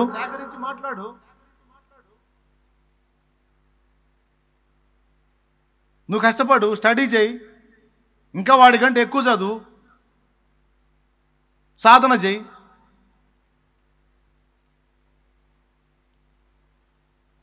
నా దగ్గరికి చదువుకున్న వాళ్ళు వస్తారు, చదువు లేని వాళ్ళు వస్తారు, అఫీషియల్స్ వస్తారు, పరమ మోటోళ్ళు కూడా వస్తారు. నా హృదయంలో భారం ఏంటో తెలుసా? పరమ మోటోడికి కూడా మ్యాటర్ అర్థం కావాలా. అందుకే కొన్నిసార్లు ఏనండి హ్యా అనేది అందుకు.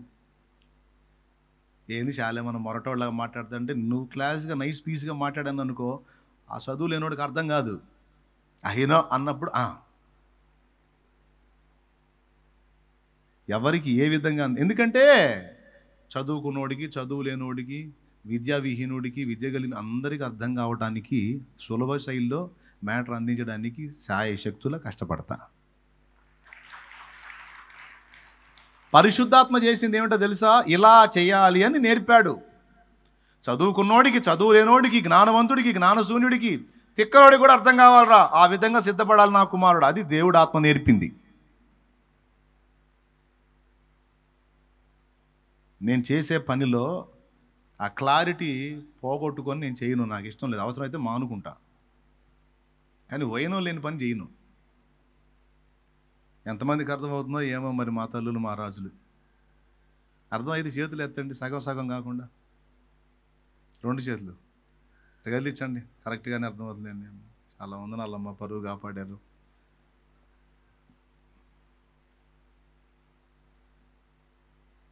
పాస్టర్లు జాగ్రత్త పడతారయ్యా. నీకు అర్థమైంది ఎంతకు అసలు? అర్థమైంది, చేతులు ఎట్ట గదిలించండి. Thank you. సాలు మూల లేకుండా ఇందాక నేను పాట పాడినట్టు ప్రసంగాలు చేయవాకండి. ప్రసంగం ఎత్తుకుంటే దానికి ఒక పద్ధతి, ఒక గురి, ఏం చెప్పాలనుకుంటున్నావు ఒక గ్రహింపు ముందు నీకు ఉండాలి. ఆరంభించే పద్ధతి, ముగించే పద్ధతి, మధ్యలో ప్రయాణం చేసే పద్ధతి, భాష. ఎదుటున్నటువంటి వ్యక్తులు ఎలాంటి వాళ్ళు, వాళ్ళ విద్య ఏ పాటిది, ఎంతవరకు వాళ్ళు అర్థం చేసుకోగలరు. కొంతమందికి ఉపమానం తీసుకొని బోధిస్తారు. మరి ఆదివారం పూట వచ్చి కూర్చునే వాళ్ళందరూ ఫస్ట్ కూటంలో సీనియర్స్ కూర్చుంటారు, 2వ కూటంలో జూనియర్స్ కూర్చుంటారు. వాళ్ళకి చాలామంది తెలియదు పాపం. ఎవరో పక్కన వాళ్ళు పిలిస్తే వచ్చి కూర్చుంటారు. రా ఇందుకు కానీ దేవుని మాటలని కూర్చున్న కానీ నేను వచ్చి అబ్రహాం ఇలాగ చేసిన అన్నాను అనుకో, ఏందిరా ఏంది అర్థమైద్దని తెచ్చావు, వాడెవడు మరి అబ్రహాం అంటున్నాడు, అబ్రహాం ఎవరు, ఆ దావీదు ఎవరు, దానియేలు ఎవరు అని వాడికి అర్థం కాదు. జుట్టు పీక్కుంటూ కూర్చుంటాడు. ఒక ఎగ్జాంపుల్ చెప్పాను అనుకో, ఒక ఉపమానం, ఒక ఉదాహరణ చెప్పాను అనుకో, అప్పుడు ఏంద్రో ఏదో మంచి స్టోరీ చెబుతున్నాను కూర్చుంటాడు. నేను చెప్పిన ప్రసంగం మొత్తంలో చెప్పిన ఆ ఎగ్జాంపుల్ ఏదైతే నీతి విషయం ఉందో అది మాత్రం గుర్తుపెట్టుకొని కూటం అయిపోయినాక బయటికి పోయి, అబ్బాయి మొత్తం ఏం అర్థం కాలేదు కానీ ఆ లేవారని చెప్పాడు చూడ ఒక మొక్క, అది మాత్రం బ్రహ్మాండంగా అర్థమైందంట. అంటే అతని వయసు ఎంత, అతను ఏమాత్రం గ్రహించగలడు, అతను ఎంతవరకు వినగలడు అనేది తెలుసుకొని బోధించు. తన పనిలో నిపుణత గలవాని చూచితివా, అల్పుల ఎదుట కాదు రాజుల ఎదుటనే వాడు నిలుచును అని రాయబడి ఉంది. సామెతల్లో ఉంది తమ్ముడు. తన పనిలో నిపుణత గలవాని చూచితివా, అల్పుల ఎదుట కాదు వాడు ఘనుల ఎదుట రాజుల ఎదుట నిలుచునని ఉంది. నిపుణత సాధించడానికి కష్టపడాలి, అది పరిశుద్ధాత్మ ఇచ్చే ప్రోత్సాహం. అయిపోయింది, ఇంక వాళ్ళని పక్కన పెట్టేస్తాను. వాళ్ళు కూడా ఆశగా వచ్చారు కదా, అందుకని వాళ్ళతో మాట్లాడానులే. అది కూడా ఆత్మ నడిపింపులో. నువ్వు బోధించేది తేటగా బిడ్డలకు అర్థమైతే వాళ్ళు ఆ వాక్యాన్ని విని బలపడతారు. వాళ్ళు బలపడితే ఇక ఆత్మల్ని ఫలించటం మొదలు పెడతారు. అది జరగాల్సిందే. నా తపన అదే. 100 మంది కూర్చుంటే 99 మందికి ఎక్కాలని చెప్పే మాట అనేది. మీలో కొంతమంది ఒకవేళ భవిష్యత్తులో దేవుని సేవకులైతే తప్పకుండా ఈ లక్ష్యంతోనే బోధించాలి. దేవునికి మహిమ కలుగును గాక. ఇప్పటికే మీరు బోధకులై ఉంటే దిద్దుబాటు చేసుకోవాలి, జాగ్రత్త పడాలి. ఎవరో మనగాడు కాదు, నువ్వెందుకు కాకూడదు? పరిశుద్ధాత్మ అతనికి ఒకడను నీకు ఒకడున్నాడా? అందరికీ అదే పరిశుద్ధాత్మ దేవుడు. రైట్. ఇప్పుడు చదివించిన వచనం దగ్గరకు వస్తా. మీరు ఏమి వినుచున్నారో జాగ్రత్తగా చూసుకోండి అని మీకు చెప్పా. మీరు ఏం బోధిస్తున్నారో, ఎలా బోధిస్తున్నారో జాగ్రత్తగా చూసుకోండి అని వీళ్ళకు కూడా చెప్పా. నా వచనాన్ని అయితే నేను వదిలిపెట్టలా. దేవునికి స్తోత్రం, హల్లెలూయా. ఇప్పుడు అసలు మొక్క చెప్పి ఇక ప్రార్థన చేస్తా. దేవుని మాటలు వినబడుతున్నప్పుడు అమ్మో ఈ మాట నాకు దొరికింది, ఈ మాట నేను పోగొట్టుకుంటే తేడా పడతాను, ఈ మాట పోగొట్టుకోకూడదు, జాగ్రత్తగా వినాలని నువ్వు మనసుని కానీ నిలపకపోతే సైతానుగాడు నీ పక్కన చేరతాడు. దేవుని మాటలు విని కూడా నీవు గ్రహించకపోతే నీలో వాడు సందేహాన్ని రేపుతాడు. ఆ మాటలను వాడు ఎత్తుకొని పోతాడు. దేవుని మాటలు సీరియస్, తీవ్రంగా తీసుకునే వాళ్ళ దగ్గర వాడు దొంగిలించలేడు. దేవుని మాటల్ని వినేటప్పుడు ఇంట్రెస్ట్గా ఫేస్ పెట్టి విని కూటమైనాక ఏముందిలే అని వదిలేసే రకాలు ఉంటారే, వాళ్ళ దగ్గర ఉన్న వాక్య బీజాలు ఈజీగా ఎత్తుకొని పోతాడు సైతాన్. ఈ మైండ్లు ఎట్లాంటి అంటే త్రోవ లాంటి అన్నాడు యేసయ్య. త్రోవ. మనుషులు నడిచి నడిచి నడిచి నడిచి నడిచి పొలాల్లో కాలిబాటలు పడతాయి. ఐడియా ఉందా? పొలాల్లో మనుషులు తొక్కి తొక్కి కాలిబాటలు పడతాయి కదా అబ్బాయి. ఆ కాలిబాటల విత్తనాలు జల్లితే ఏమన్నా మొలకెత్తుతాయా? ఈ ఉపమానం దగ్గర నాకే ఒక డౌట్ వచ్చింది. ఏ రైతైనా బాటలో జల్లుతాడా, రాతి నేలను జల్లుతాడా, ముళ్ళ కంపల్లో జల్లుతాడా, మంచి నేలను జల్లుతాడా? పెద్దగా. మరి ఏనేంది ఎట్ట చెప్పాడు? విత్తువాడు విత్తనములను తీసుకొని పొలములో చల్లుటకు వెళ్ళెను. అతడు చల్లుచుండగా కొన్ని త్రోవలో పడెను. త్రోవలో ఎందుకు చల్లావయ్యా? ఆ రైతును అడుగుదాం మనం. నేనైతే చల్లను. పక్షులు అప్పుడే వచ్చి వాటిని తినివేసెను. కొన్ని రాతి నేలను పడిను, అవి మొలిచెను గాని కిందికి వేరు తినడానికి అవకాశం లేనందున సూర్యుడు ఉదయించగానే ఆ ఎండ వేడిమికి అవి మాడిపోయాను, అవి నిష్ఫలమాయను. రాతి నేలను ఎందుకు చల్లుతావయ్యా? అది రాయి అని తెలుసు కదా, అక్కడ ఎందుకు చల్లుతావు? 3 కొన్ని ముళ్ళ తుప్పల్లో ముళ్ళ కంపల్లో పడిను. నేనైతే చల్లను ముళ్ళ కంపల్లో. మరి ఆయన ఏం చెబుతున్నాడు? ఆ చల్లేవాడు చల్లాడంట. ఎట్లా చల్లాడో ఏమో మరి, పద్ధతి పాడు లేకుండా. అసలు రైతు పొలం చల్లేటప్పుడు, విత్తనాలు చల్లేటప్పుడు ఏం చేస్తాడు చెప్పండి మీరు? అయ్యా, వ్యవసాయం తెలిసిన వాళ్ళు ఎవరన్నా ఉన్నారేడా? మహారాజులారా, తెలిస్తే ఒకసారి చెప్పయ్యా. ముందు ఏం చేస్తాడు? దున్ని మొత్తం ముళ్ళ కంపలు కూడా మొత్తం ఎక్కడెక్కడ తీసి అవతల పడేసి, మొత్తం అవసరమైతే నాగలి సాళ్ళేసి దున్ని, లేదా పెద్ద గొర్రు చిన్న గొర్రె అదుగో మొత్తం కలిపి ఆ విధంగా దున్ని దున్ని దున్ని దున్ని దున్ని రాతి కర్ర తగిలిన దగ్గర అసలు గింజ చల్లడం. ఎందుకు చల్లిన వేస్ట్, మొలకెత్తదు కదా. రాతి కర్ర ఎంతవరకు తగిలిన అంతవరకు పొలాన్ని వదిలేస్తాడండి. గింజలు వేస్ట్గా, ముళ్ళ తుప్పలు ఉంటేనేమో అవసరమైతే పొక్లేముంది కదా, దాన్ని పెట్టి అవసరమైతే పీకిస్తాడు. ఏరుతో సహా పీకిచ్చి క్లీన్ చేసి మొత్తం అక్కడ కూడా సదరం చేసి దున్ని నీళ్లు కట్టుకొని ఆ తర్వాత విత్తనం ఎదబెడతాడు, వెదజల్లుతాడు కదా. ఇది పద్ధతి. మరి యేసు ప్రభు చెప్పిన ఆయన ఎట్ట చల్లుతున్నాడు? ముళ్ళ తుప్పలు ఎట్ట చల్లుతాడు? రాతి నేలను ఎట్ట చల్లుతాడు? త్రోవలు ఎట్ట చల్లుతాడు? నేనైతే చల్లా, కానీ యేసు ప్రభు మాత్రం అలా చల్లాడు అని చెబుతున్నాడు. ఎవరో తెలుసా? నాకు తెలిసి శిష్యులకి డౌట్ వచ్చి ఉండాలి. ప్రభు, బుర్రన్నోడు ఎవడు అటు చల్లడు కదా, ముళ్ళ కంపల్లో, రాతి నేలలో, దారిలో చల్లడు కదా. దారిలాగా ఉన్నా కూడా దాన్ని కూడా చీల్చి దున్ని చదును చేసి మరి వేస్తాడు కదా విత్తనం. చూస్తా దారిలో ఎవడు చల్లుతాడు, రాతి నేలను ఎవడు చల్లుతాడు, ముళ్ళ కంపల్లో ఎవడు చల్లుతాడు? అబ్బే, అసలు ఈ ఉపమానం వేసి సెట్టు కాలేదు ప్రభా అని మనసులో అనుకొని ఉంటారు. స్తోత్రం. ఏంది అట్ట చెప్పారు? ఎల్వాయి అన్నట్టుంది, హల్లెలూయా అన్నట్లేదు. గట్టిగా చెప్పండి. ఒరు ఒరు ఒరు ఒరు 2 చేతులు ఎత్తండి. ఇప్పుడు స్వరం ఎత్తి గట్టిగా ఇంకొకసారి. అది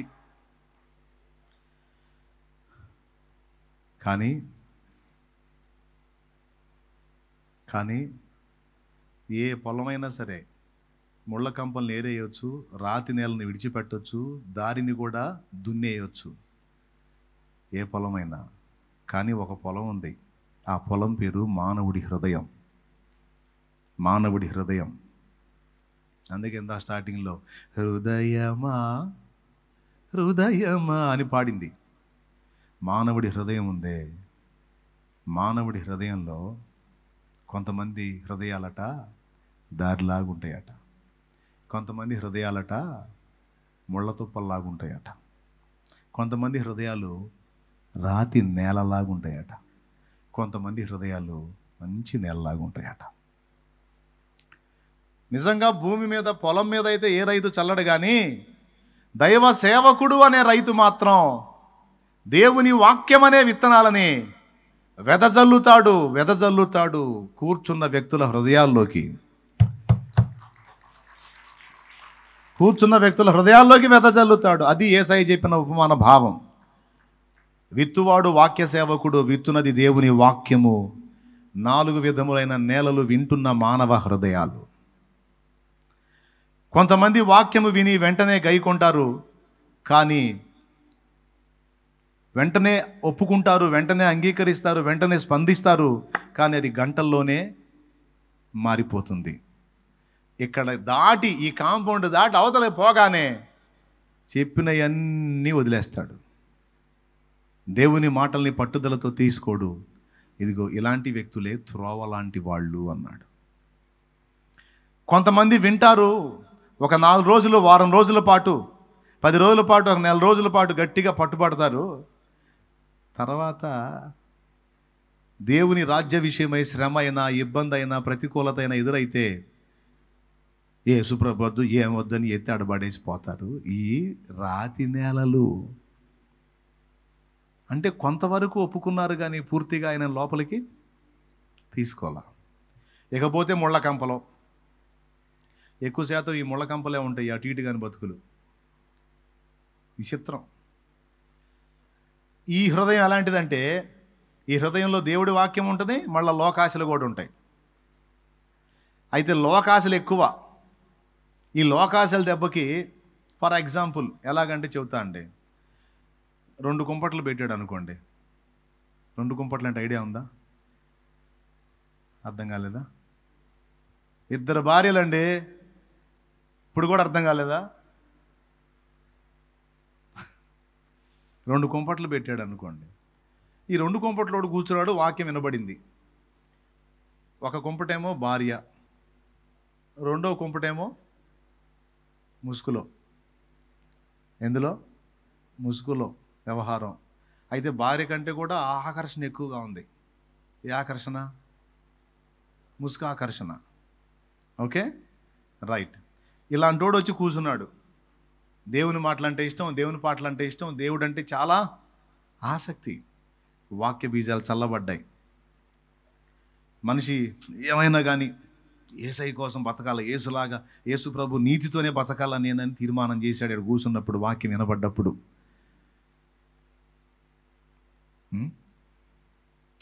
2 కుంపట్లు వద్దు, 1 కుంపటి చాలు.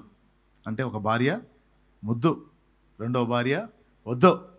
యేసు ప్రభు చెప్పాడు, జారత్వాన్ని దూరంగా పోమన్నాడు, అక్రమ సంబంధాలు వద్దన్నాడు, వదిలేయమన్నాడు. వదిలేపో అని తీర్మానం చేస్తాడు. తీర్మానం చేసి 1 నెల, 2 నెలలు, 3 నెలలు, 4 నెలలు, 5 నెలలు ఆ మొహం కూడా చూడ్డు.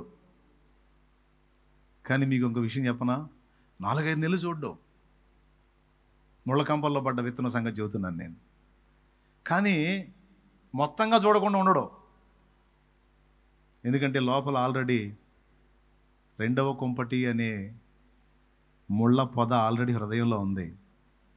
4 నెలలు, 5 నెలలు అయిన తర్వాత అటు నుంచి ఫోన్లు వస్తుంటాయి. ఏమన్నా తెలుసా? మర్చిపోయావా? ఇంతేనా? నమ్మక ద్రోహం. నీవు ఇచ్చిన మాటలన్నీ ఏమైనాయి? నువ్వు లేకుండా నేను ఎలా బ్రతకగలను అనుకుంటున్నావు? అది ఇదని అటు పక్క నుంచి ఫోన్లు వస్తాయి.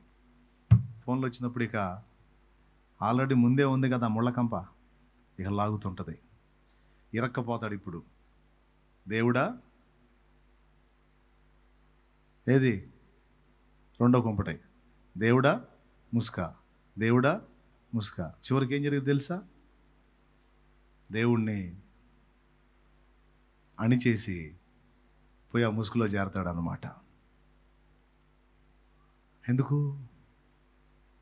ఐహిక విచారాలు, ధనాపేక్షలు లాగేస్తాయి. ముళ్ళ కంపల్లాగా ఎదిగి ఈ వ్యక్తి హృదయంలో పడిన వాక్యం ఎదగకుండా వాటిని అణిచేస్తాయి. ఇప్పుడు వీడు ఫలించినోడా, వీడు కూడా నిష్ఫలుడేనా? పెద్దగా చెప్పండి మహారాజులారా. అమ్మా, వేస్ట్ ఫలం, నిష్ఫలుడు. కానీ కొంతమంది అలా ఉండరండి, మంచి నేల వలె ఉంటారు. మంచి నేల గొప్పతనం ఏంటో తెలుసా? అందులో రాయి ఉండదు, ముళ్ళ కంపలు ఉండవు, అన్ని దున్ని అవతల పడేస్తాడు. ముందే క్లియర్ చేసుకుంటాడు. మంచి నేల. ఇంకా ముళ్ళ కంపలు ఉండవు, రాయి ఉండదు, 2 తీసి దున్ని అవతల పడేస్తాడు.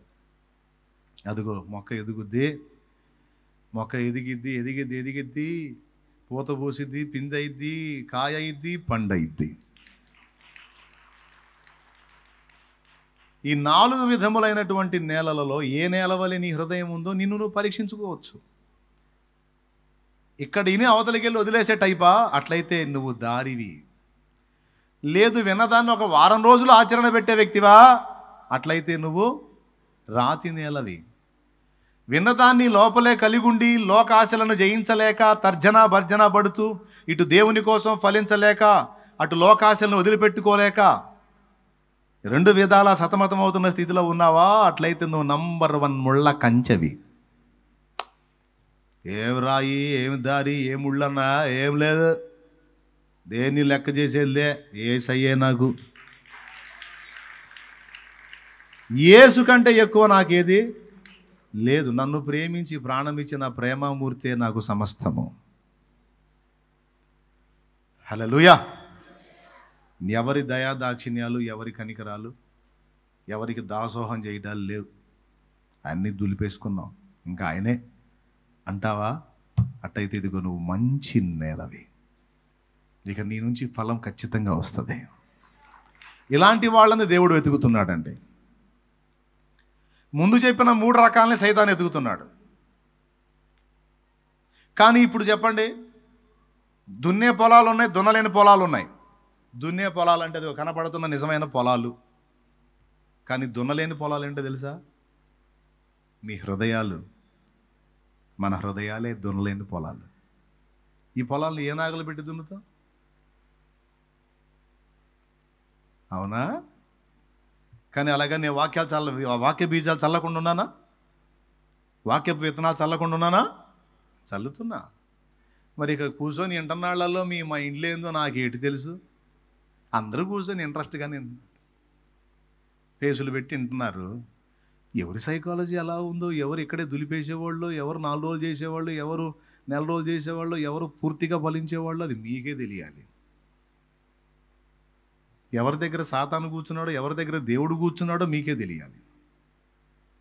మీలో నుండి వచ్చే ఫలాలే నీ దగ్గర దేవుడు ఉన్నాడో దెయ్యం ఉందో నీకే అర్థమైంది. ఇప్పుడు చెప్పింది ఎంతమందికి అర్థమైంది? అట్లా కాకుండా మంచి నేల లక్షణం చెప్పనా? చివరిగా మంచి నేల లక్షణం, దేవుని వాక్యం వినబడగానే ఏం వింటున్నారో జాగ్రత్తగా చూసుకుంటారు. విన్నదాన్ని సీరియస్గా తీసుకొని గుండెల్లో భద్రం చేసుకొని దాన్ని ఆచరణలో పెట్టడానికి ఇష్టపడతారు. ఆ విధంగా నువ్వు తయారు కాగలిగావా, ఇక నీకు ఎదురుండదు. నీ ఫలింపుని ఎవ్వడు ఆపలేడు. అలా కాకుండా విని కూడా పట్టించుకోకుండా ఏదో కోటానికి వచ్చాం కాసేపు కూర్చుంటే మంచిది, పాట్ర గారు కాసేపు వాగుతాడు, మనం కాసేపు వింటే మంచిది. ఏం వింటున్నావు అంటే ఆయన చెప్పేయని వింటాం. అయింది ఏదో వచ్చాం కూర్చున్నాం, 4 ముక్కలు ఆయన చెప్పేది ఆయన చెబుతాడు, మనం కూర్చుంటాం కాసేపు, అటు సర్దుకొని ఇటు సర్దుకొని చిన్నగా లేచి మన దారిని మనం పోతాం. కొంతమంది ఇంతే కూర్చుంటారు. ఆడి షాప్ ఏందో పట్టించుకుందాం అనుకోరు, ఇంతే కూర్చుంటారు. వీళ్ళ గతి ఏందో తెలుసా? ఈ మైండ్లో కూర్చున్న వాళ్ళ పక్కన వాడొచ్చి కూర్చుంటాడు. ఎవరు? సిగ్గులేనివాడు ఒకడు ఉన్నాడు, లూసిఫర్, సైతాన్. వాడొచ్చి కూర్చుంటాడు. అంతే నక్కాయ, అంతేలే, నువ్వు అట్నే ఉండక్కాయ, నువ్వు అవన్నీ వాళ్ళు చెప్పినవి తెగ చెబుతారు, వాళ్ళు అవన్నీ నువ్వు ఆడంటావు అక్క, అప్పా నువ్వు అట్నే ఉండవు వెళ్ళప్పా, అట్నే ఉండలప్ప అనియో, అట్నే ఉండరు అని నువ్వు అవన్నీ వింటే నువ్వు సన్నాసుల్లో కలవాలి అనియో. పాత్రలు అంతే చెబుతారు. ఉదర పోషణం బహుకృత వేషం, కూటి కోసం కోటి విద్యలని వాళ్ళు అంతే చెబుతారు, వాళ్ళు బతుకుతారు. అవన్నీ నువ్వు ఏడ మారుతావు? కూర్చో, కాసేపు కూర్చుంటే మంచిది, కూర్చో అంతే. అటు చెప్పే వినవా? అది నువ్వు అనుకుంటుందే కరెక్ట్ అబ్బాయి, అంతేనా? మరి నేను కూడా చర్చికి పోయి మీలాగానే కూర్చున్నా. నేను కూడా అట్నే అనుకొని ఒకవేళ అట్నే ఆగిపోయినట్టయితే ఇప్పుడు కూడా నేను అందులో ఉండేవాడిని, ఈ పొజిషన్లో నేను ఉండేవాడిని కాదు కదా. ఎదుటివాడికి బోధించగలిగే సామర్థ్యం వచ్చేది కాదుగా తమ్ముడు, చెల్లి. మరి ఈరోజు ఇతరులకు చెప్పగలుగుతున్నానంటే వినబడిన ప్రతి మాటని హృదయంతో పట్టుదలతో తీసుకున్నా. దేవుని మాటలలో గొప్పతనం చెప్తా విను. ఒకే ఒక్క ముక్క, ఎంత పొడుగుంటుందో నాకు తెలియదు. దేవుని మాటల్లో గొప్పతనం చెబుతా. పాటలు పాడి ఆరాధన చేస్తేనే కాదు పరిశుద్ధాత్మ అభిషేకం వచ్చేది. దేవుని వాక్యమును జాగ్రత్తగా విన్నా కూడా విడుదల వచ్చింది. దేవుని వాక్యాన్ని గైకొన్నా కూడా విడుదల వచ్చిద్ది. సర్వ శరీరమునకు ఆరోగ్యం వచ్చిద్ది, ఆత్మకు శాంతి వచ్చిద్ది, మనసుకి స్వాంతన లభించిద్దని తెలుసా? దేవుని వాక్యంలో ఆ శక్తి ఉంది తమ్ముడు, చెల్లి. దేవుని వాక్యము వినుట ద్వారా కూడా పరిశుద్ధాత్మ అభిషేకం వచ్చిందంటే నమ్మగలరా? అపోస్తల కార్యం 10వ అధ్యాయం. అపోస్తల కార్యం 10వ అధ్యాయం 44వ వచనం. పేతురు ఈ మాటలు ఇంకా చెప్పుచుండగా అతని బోధ విన్న వారందరి మీదకి పరిశుద్ధాత్మ దిగెను. ఆగు, ఎవరి మీదకి? అతని బోధ విన్న వారందరి మీదకి అన్నాడా, కొందరి మీదకి అన్నాడా? అంటే పేతురు వాక్యం చెబుతుంటే పేతురు పాటల పాడలా ఆరాధించలా. పేతురు వాక్యం చెబుతున్నాడు, వాళ్ళందరూ వింటున్నారు. వింటున్న వాళ్ళ మీదకి పరిశుద్ధాత్మ అభిషేకం దిగొచ్చింది. నా కుమారుడా, అన్నిటికంటే ముఖ్యముగా నీ హృదయం అంతటితో నా మాటలను పట్టుదలతో పట్టుకోననిమ్మో. నా మాటల్ని గైకొను, అవి నీ సర్వ శరీరమునకు ఆరోగ్యం కలిగిస్తాయి అనుంది బైబిల్లో. దేవుని మాటలు మన రోగాలను స్వస్థపరుస్తాయని తెలుసా? దేవుని మాటలు మన శరీర రోగాన్ని బాగు చేయగలుగుతాయి, మన ఆత్మీయ రోగాన్ని కూడా బాగు చేయగలుగుతాయి. దేవుని మాటలు వినటం ద్వారానే విశ్వాసం మనలో వృద్ధి పొందుతుంది, బలం పొందుతుంది. దేవుని మాటల్ని నిర్లక్ష్యం చేయటం ద్వారా మనం చాలా నష్టపోతాం. అందుకే నేను ఇంతసేటు మొత్తుకొని చెప్పేది వాక్యం వాక్యం వాక్యం అని. ఎందుకంటే దాన్ని అశ్రద్ధ చేస్తే నువ్వు చాలా లాస్ అవుతావు. ఎందుకంటే ఈ బోర్డు మీద ఏమన్నా రాసుందా? ఏం రాసుందో? వాక్యం ఏమై ఉంది? వాక్యాన్ని లోపల కలిగి ఉన్నాడు. ఎవరిని కలిగి ఉన్నాడు? పెద్దగా చెప్పు. అంతే. మరి వాక్యాన్ని పోగొట్టుకున్నాడు. ఎవరిని పోగొట్టుకున్నాడు? వాక్యాన్ని లోపల కలిగి ఉన్నాడు. ఏ కొంచెం నీ దగ్గర బుర్ర ఉన్నా నా పాయింట్ ఈజీగా నీకు అర్థమైంది. దేవుని వాక్యంలో స్వస్థపరిచే శక్తి ఉందా లేదా? ఉందా లేదా? నేను చెప్పానా? సామెతల గ్రంథం తీసుకో, చూపిస్తాను నీకు ఉందో లేదో. సామెతల గ్రంథము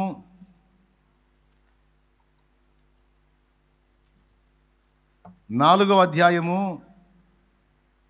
20వ వచనం నుంచి కిందికి చదువు. నా కుమారుడా, నా మాటలు ఆలకింపము, నా వాక్యములకు నీ చెవియొగ్గుము, నీ కన్నులు ఎదుటి నుండి వాటిని తొలగిపోనీయకుము, నీ హృదయమందు వాటిని భద్రము చేసుకొనుము. దొరికిన వారికి అవి జీవమును, వారి సర్వ శరీరమునకు ఆరోగ్యమును ఇచ్చును. అబ్బా, దేవుని వాక్యములో ఉన్న శక్తి ఏమిటంటే దాన్ని గైకొన్న వాని సర్వ శరీరమునకు ఆరోగ్యం ఇస్తాయి అని చెప్పి చెప్పాడు. నీ ఎముకలకు సత్తువ, నీ దేహమునకు ఆరోగ్యం, నీ మనసుకు శాంతి, నీ ఆత్మకు రక్షణ కలిగించున్నవి దేవుని మాటలు, దేవుని వాక్యం. అందుకే దొరికిన వానికి అవి జీవం అంటే అందిపుచ్చుకున్నాడు ధన్యుడు అని చెబుతున్నాడు. ఇటుని ఇటు వదిలేసేవాడు అందిపుచ్చుకున్నోడు ధన్యుడు అంటే ఇటుని ఇటు వదిలేసేవాడు దరిద్రుడు అని అర్థం. దేవునికి స్తోత్రం. ధన్యుడు ఇంటూ దరిద్రుడు అది. కాబట్టి సాతాను కలిగించే సందేహాలకు తావివ్వక దేవుని మాటల్ని గౌరవించి సన్మానించి దేవుని మాటలకి హృదయంలో సరైన స్థానం ఇచ్చి జాగ్రత్త పడండి. బాగుపడతారు, ధన్యులవుతారు. ఆత్మకు స్వాంతన లభిస్తుంది, దేహానికి స్వస్థత లభిస్తుంది. నేను చెప్పాను, అందులో ఉందా? దొరికిన వారికి అవి జీవము, వారి సర్వ శరీరమునకు. అందరు చెప్పండి ఏముంది అక్కడ? చదువు 22వ వచనం ఏముంది? దొరికిన వారికి అవి జీవమును, వారి సర్వ శరీరమునకు ఆరోగ్యమును ఇచ్చును. నీ మాటలో స్వస్థతున్నది, అది ఏ నా రోగము తొలగించుచున్నది. నీ మాటలో స్వస్థతున్నది, అది ఏ నా రోగము తొలగించుచున్నది. మాటతోనే చక్క చేసినావా, సర్వశక్తి కలిగిన ఓ దేవా. ఒక మాటతోనే మృతుల లేపినావా, సర్వశక్తి కలిగిన ఓ దేవా. మాట్లాడే దేవా నా యేసయ్యా, మాట్లాడే దేవా నా యేసయ్యా. మాట తప్పవు నీవు మారని వాడవయ్యా, మాట తప్పవు నీవు మారని వాడవయ్యా. మాట్లాడే దేవా నా యేసయ్యా, మాట్లాడే దేవా నా యేసయ్యా. ఇప్పుడు చెప్పండి, ఇతరులకు యేసుకు తేడా అయింది. వామ్మో, ఎవరినాయనో చెప్పండి, ఇతరులకి యేసుకు తేడా అయింది. నువ్వు ఎందుకు నమ్ముకున్నావు యేసు ప్రభుని? రోగం తగ్గిందా? అట్లయితే అక్కడ కూడా అక్కడక్కడ తగ్గుతుందంటగా. అప్పులు తీరినాయా? అట్లయితే అక్కడ కూడా అక్కడక్కడ అప్పులు తీరుతున్నాయంటగా. పిల్లలు పుట్టారా? అట్లయితే అక్కడ కూడా అక్కడక్కడ పిల్లలు పుడుతున్నారంటగా. మరి ఎందుకు నమ్ముకున్నావు? సౌండ్ అరే భలే పెరిగింది, ఇంకొంచెం పెంచు. చూడండి, తెస్సలోనికైలకు రాసినటువంటి 2వ పత్రిక 2వ అధ్యాయము 11వ వచనం ఒక్కటి చదవండి. ఎందుకు ఈ మాట చెప్పానో అక్కడ ఉంది. తెస్సలోనికైలకు రాసినటువంటి 2 పత్రిక 2వ అధ్యాయము 11వ వచనం ఒక్కసారి బైబిల్ ఉన్నోళ్ళు చూడండి. ఇందుచేత సత్యమును నమ్మక దుర్నీతి యందు అభిలాష గలవారు, ఇందుచేత సత్యమును నమ్మక దుర్నీతి యందు అభిలాష గలవారందరూ శిక్షావిధి పొందుటకై అబద్ధమును నమ్మునట్లు మోసము చేయు శక్తిని దేవుడు వారికి పంపుచున్నాడు. అబద్ధమును నమ్మునట్లు మోసము చేయు శక్తిని దేవుడే వారికి పంపుచున్నాడన్న మాట ఉంది. ఎంత భయంకరమైన మాట చూడిది. తమ్ముళ్ళు చెల్లెళ్ళు, చివరిగా చెప్తున్నా, నిలబెట్టి మరి ముగింపులో, నీకు అచ్చంగా యేసు ప్రభుని గురించి ఘనపరిచి మాట్లాడే మాటలే కాదు, గొప్ప చేసి మాట్లాడే మాటలే కాదు, యేసు ప్రభుని విమర్శిస్తూ, క్రైస్తవ్యాన్ని దూషిస్తూ, క్రైస్తవ్యాన్ని ద్వేషిస్తూ, బైబిల్లో చెప్పబడిన దైవజనుల్ని తిడుతూ, మీకు దేవుని వాక్యం బోధించి గౌరవనీయులైన దైవజనుల్ని కూడా దూషిస్తూ, వాళ్ళ గురించి కూడా చెడ్డ మాటలెల్లా మీకు వినబడేటట్టు దేవుడే అనుమతిస్తున్నాడట. ఎందుకో తెలుసా? ఇందులో దుర్నీతి కలిగిన వారెవరో, సత్యమును ప్రేమించే వారెవరో టెస్ట్ చేయటానికి. సత్యమును ప్రేమించి సత్యమందు అభిలాష గల వారందరూ కూడా ఎన్ని దరిద్రపు మాటలు చెవికి వినబడ్డా దేవుని యందలి విశ్వాసాన్ని మాత్రం వదలరు. కానీ అబద్ధమును ప్రేమించి దుర్నీతి యందు ఇష్టం కలిగిన వాళ్ళు ఉన్నారే, దరిద్ర సరుకు. ఆ దరిద్ర సరుకంతా ఈ మాటలు విని దుర్మార్గులు, దౌర్భాగ్యులు, దరిద్రులు బైబిలుని గురించి, బైబిల్లో భక్తుల గురించి, సేవకుల గురించి, క్రీస్తు గురించి దూషించే దోషంలు విని కొద్ది రోజులు చర్చిలో కూర్చొని బల్లెలు భజన చేసి హల్లెలూయా హల్లెలూయా అని భజన చేసి, ఈ దుర్మార్గులు ఈ మాటలు ఎప్పుడైతే వినిపిస్తారో ఆ మాటలకి చెవొగ్గి వెళ్ళిపోతారు. అలాంటి తుక్కుసరికి వెళ్ళిపోవాలనే దేవుడు వాటిని వినిపిస్తాడన్న సంగతి ఇది ఇక్కడ రాస్తుంది. సత్యమును నమ్మక దుర్నీతి యందు అభిలాష గలవారందరూ శిక్షావిధి పొందుటకై మోసము చేయు శక్తిని దేవుడు వారికి పంపుతున్నాడన్న మాట ఎంత భయంకరమో చూడు. మనలో విశ్వాసం గలవాడెవడో, అవిశ్వాసం గలవాడెవడో, దుర్నీతిని ప్రేమించేవాడెవడో, నీతిని ప్రేమించేవాడెవడో, సత్యమును ప్రేమించేవాడెవడో, అసత్యాన్ని ప్రేమించేవాడెవడో దేవుడు ఖచ్చితంగా నిగ్గు తేలుస్తాడు. ఖచ్చితంగా ఫిల్టర్ చేస్తాడు. ఆ ఫిల్టర్ చేసే పద్ధతిలోనే, ఆ ప్రాసెస్లోనే సత్యాన్ని గూర్చి భిన్నమైన మాటలు, సత్యాన్ని గూర్చి చెడ్డ మాటలు నీకు వినబడేటట్టు దేవుడే నీ చెవుల దగ్గరికి రప్పిస్తాడు. ఆ దుర్మార్గుల అబద్ధపు మాటలు నీ చెవికి వినబడ్డప్పుడు బెండ్ అవుతున్నావా? లేకపోతే అమ్మో నా దేవుడు వాక్యంలో ముందే చెప్పాడు ఇలాంటి వదరబోతులు లేచి వ్యర్థపు మాటలు మాట్లాడతారని, ఈ దుర్మార్గుల మాటలు నేను వినను అని విసర్జిస్తావా? లేకపోతే చెవొగ్గుతావో దేవుడు పరిశీలించుకుంటాడు. ఒకవేళ చెవొగ్గి బెండ్ అయ్యావా, అవుట్. విసర్జించావా, ధన్యుడివి, ధన్యురాలివి. తస్మాత్ జాగ్రత్త, జాగ్రత్త, జాగ్రత్త. ఎందుకంటే ఇప్పటికే కొంతమంది దుర్మార్గుల మాటలు విని విశ్వాస భ్రష్టులైపోయారు.